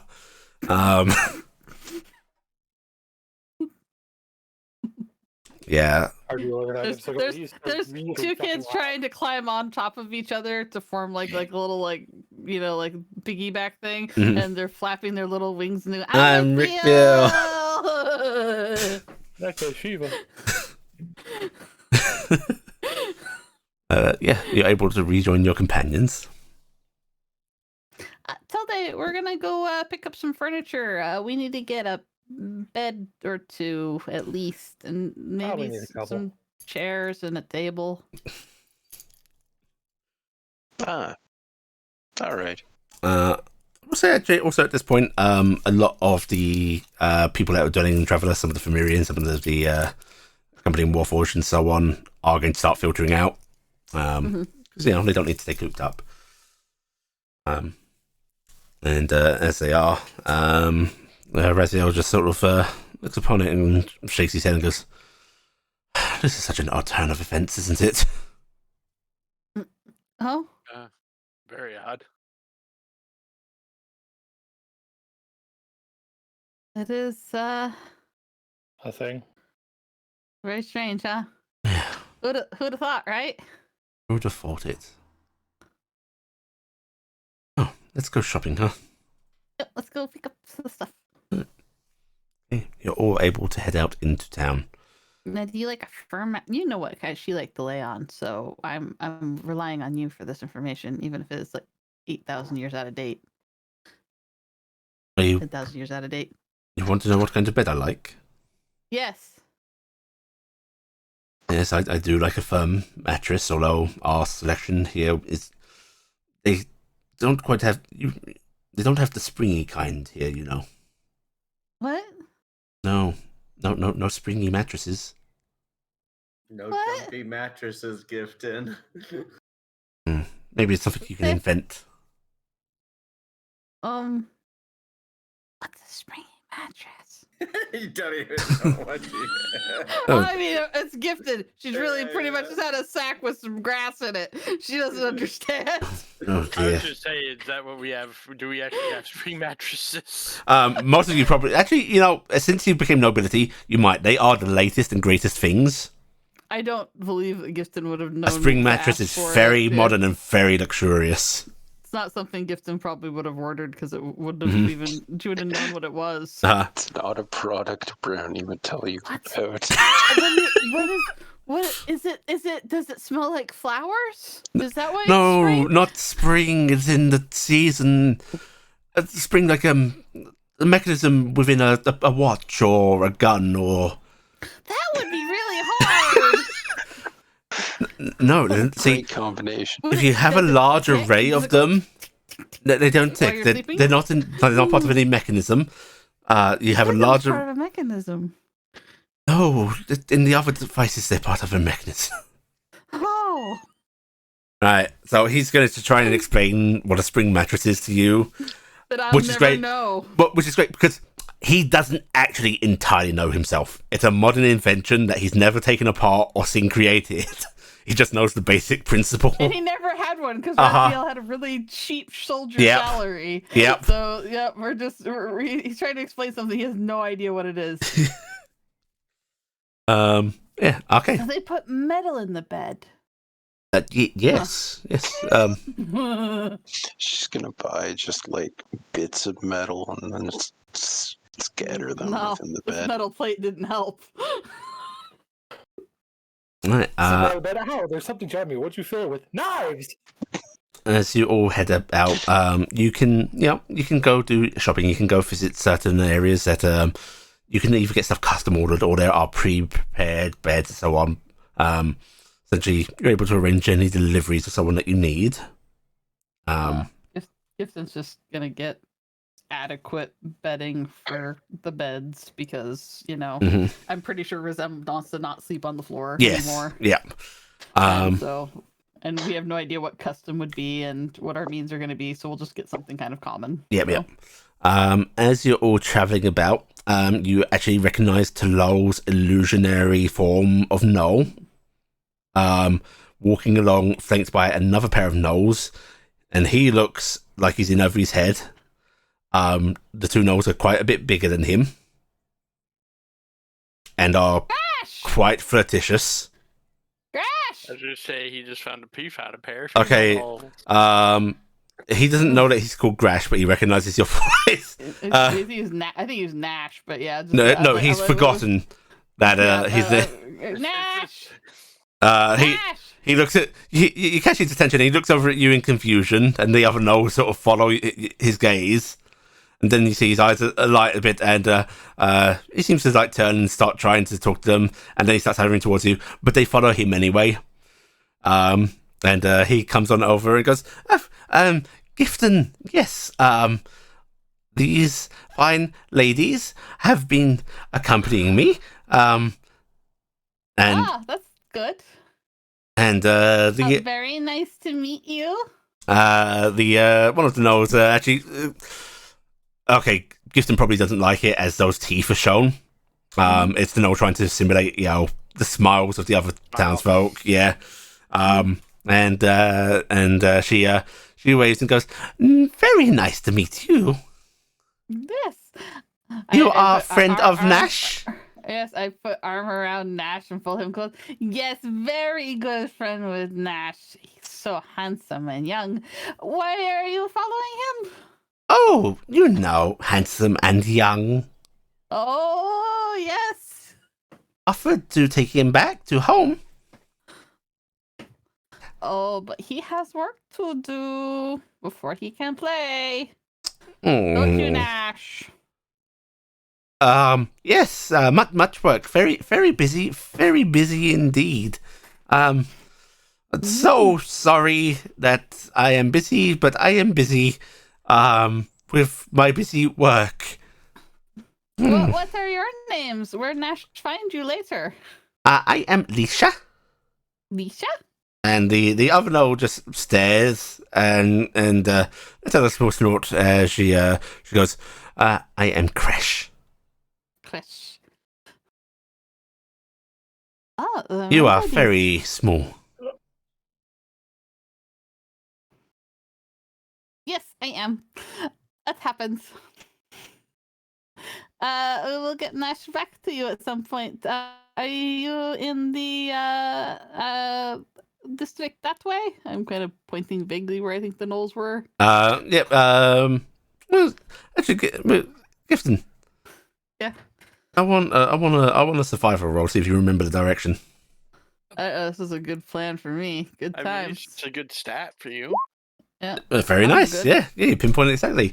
And the more talkative one just nods and goes, "Oh yes, we will keep eye out for Nash." All right, we'll send him back that way because he is visiting in town with us. Oh, not from here. No, from very far away. Stay long. I think he is only here for a little while before he is going to leave with some of my friends. So be quick then. Short time for fun. Yep. Okay. Wave I don't know. bye Good bye. day to you. This is the exact reason I brought my amulet. She does a. It's the kind of bow you've seen some of the drow do. It's not entirely perfect. She's clearly sort of mimicking the customs of the town. The other one does not bother. She sort of looks over at you as her companion starts to wander off. Gaze traveling over each of you. Then she just licks her lips, turns and walks away as well. I don't like this disguise anymore. Do you want to use a different one? I've I'm made. gonna reach into my bag and pull out my amulet that Heya gave us. I mean, I guess you kind of need a disguise because you're kind of around right now, You but I think don't know. maybe I. This one will make you a drow. The form that you met us in. This is very frustrating. Maybe. Do you think I could. Why not? Think it I mean, would be you really were- rude to visit upon the goddess? No, I don't think it would be rude. Why don't you go run along and do that? And I'm going to do that because I don't think I can live out the rest of my days as Ash. No. Ash the Knoll? No. Well, I'm gonna say there is another illusion in there if you want to swap to it. I was going to use that to make something, and he sort of gestures at the rest of you. A bit more, exotic. No, the one that I saved is in there. Oh. There's another one. You can be a Goliath. You know, like the big people. Yes. It's a lady Goliath, but you could be a Goliath for a bit, Hmm. and then you'll be just an outsider visiting. I don't know if I'm comfortable with that. I'm going to go see Heya. All right, you go see Yes. Heya, see what she can figure out for you. Okay. All right, bye bye. He moves to move away from you. Then he sort of like double checks, starts glancing about, and then really hurries along. Skipper. But Nash, you're denying 3 no women babies. Yeah, he's running. He's running. Yep. He's worried they're going to take a chunk out of him, and during that, all right. One of them, Yeah. I'm pretty sure will. They don't really eat their own kind often. I think we more looked. Well, that's why you said a piece, not all of. I was thinking more or less the exciting biting of the neck, happens. Retiel looks up briefly, sort of nods a bit and goes, okay, locking the images that are appearing in my mind very far deep and away. Okay. Oh, you remember that still after all this time? I'm not partaking in this conversation any longer. That's a very nice that's a very nice rug over there, and he's sort of wandering off. Right. So sometime in the next hour, they're just gonna puff us away. Yeah. You're all able to go about, do your shopping, and as you all sort of pause to catch a bite to eat, that is when an angel shall appear before you all. It's Raziel. It's not Raziel, strangely enough. Little Let's Raziel. see. No, it's Lucifer.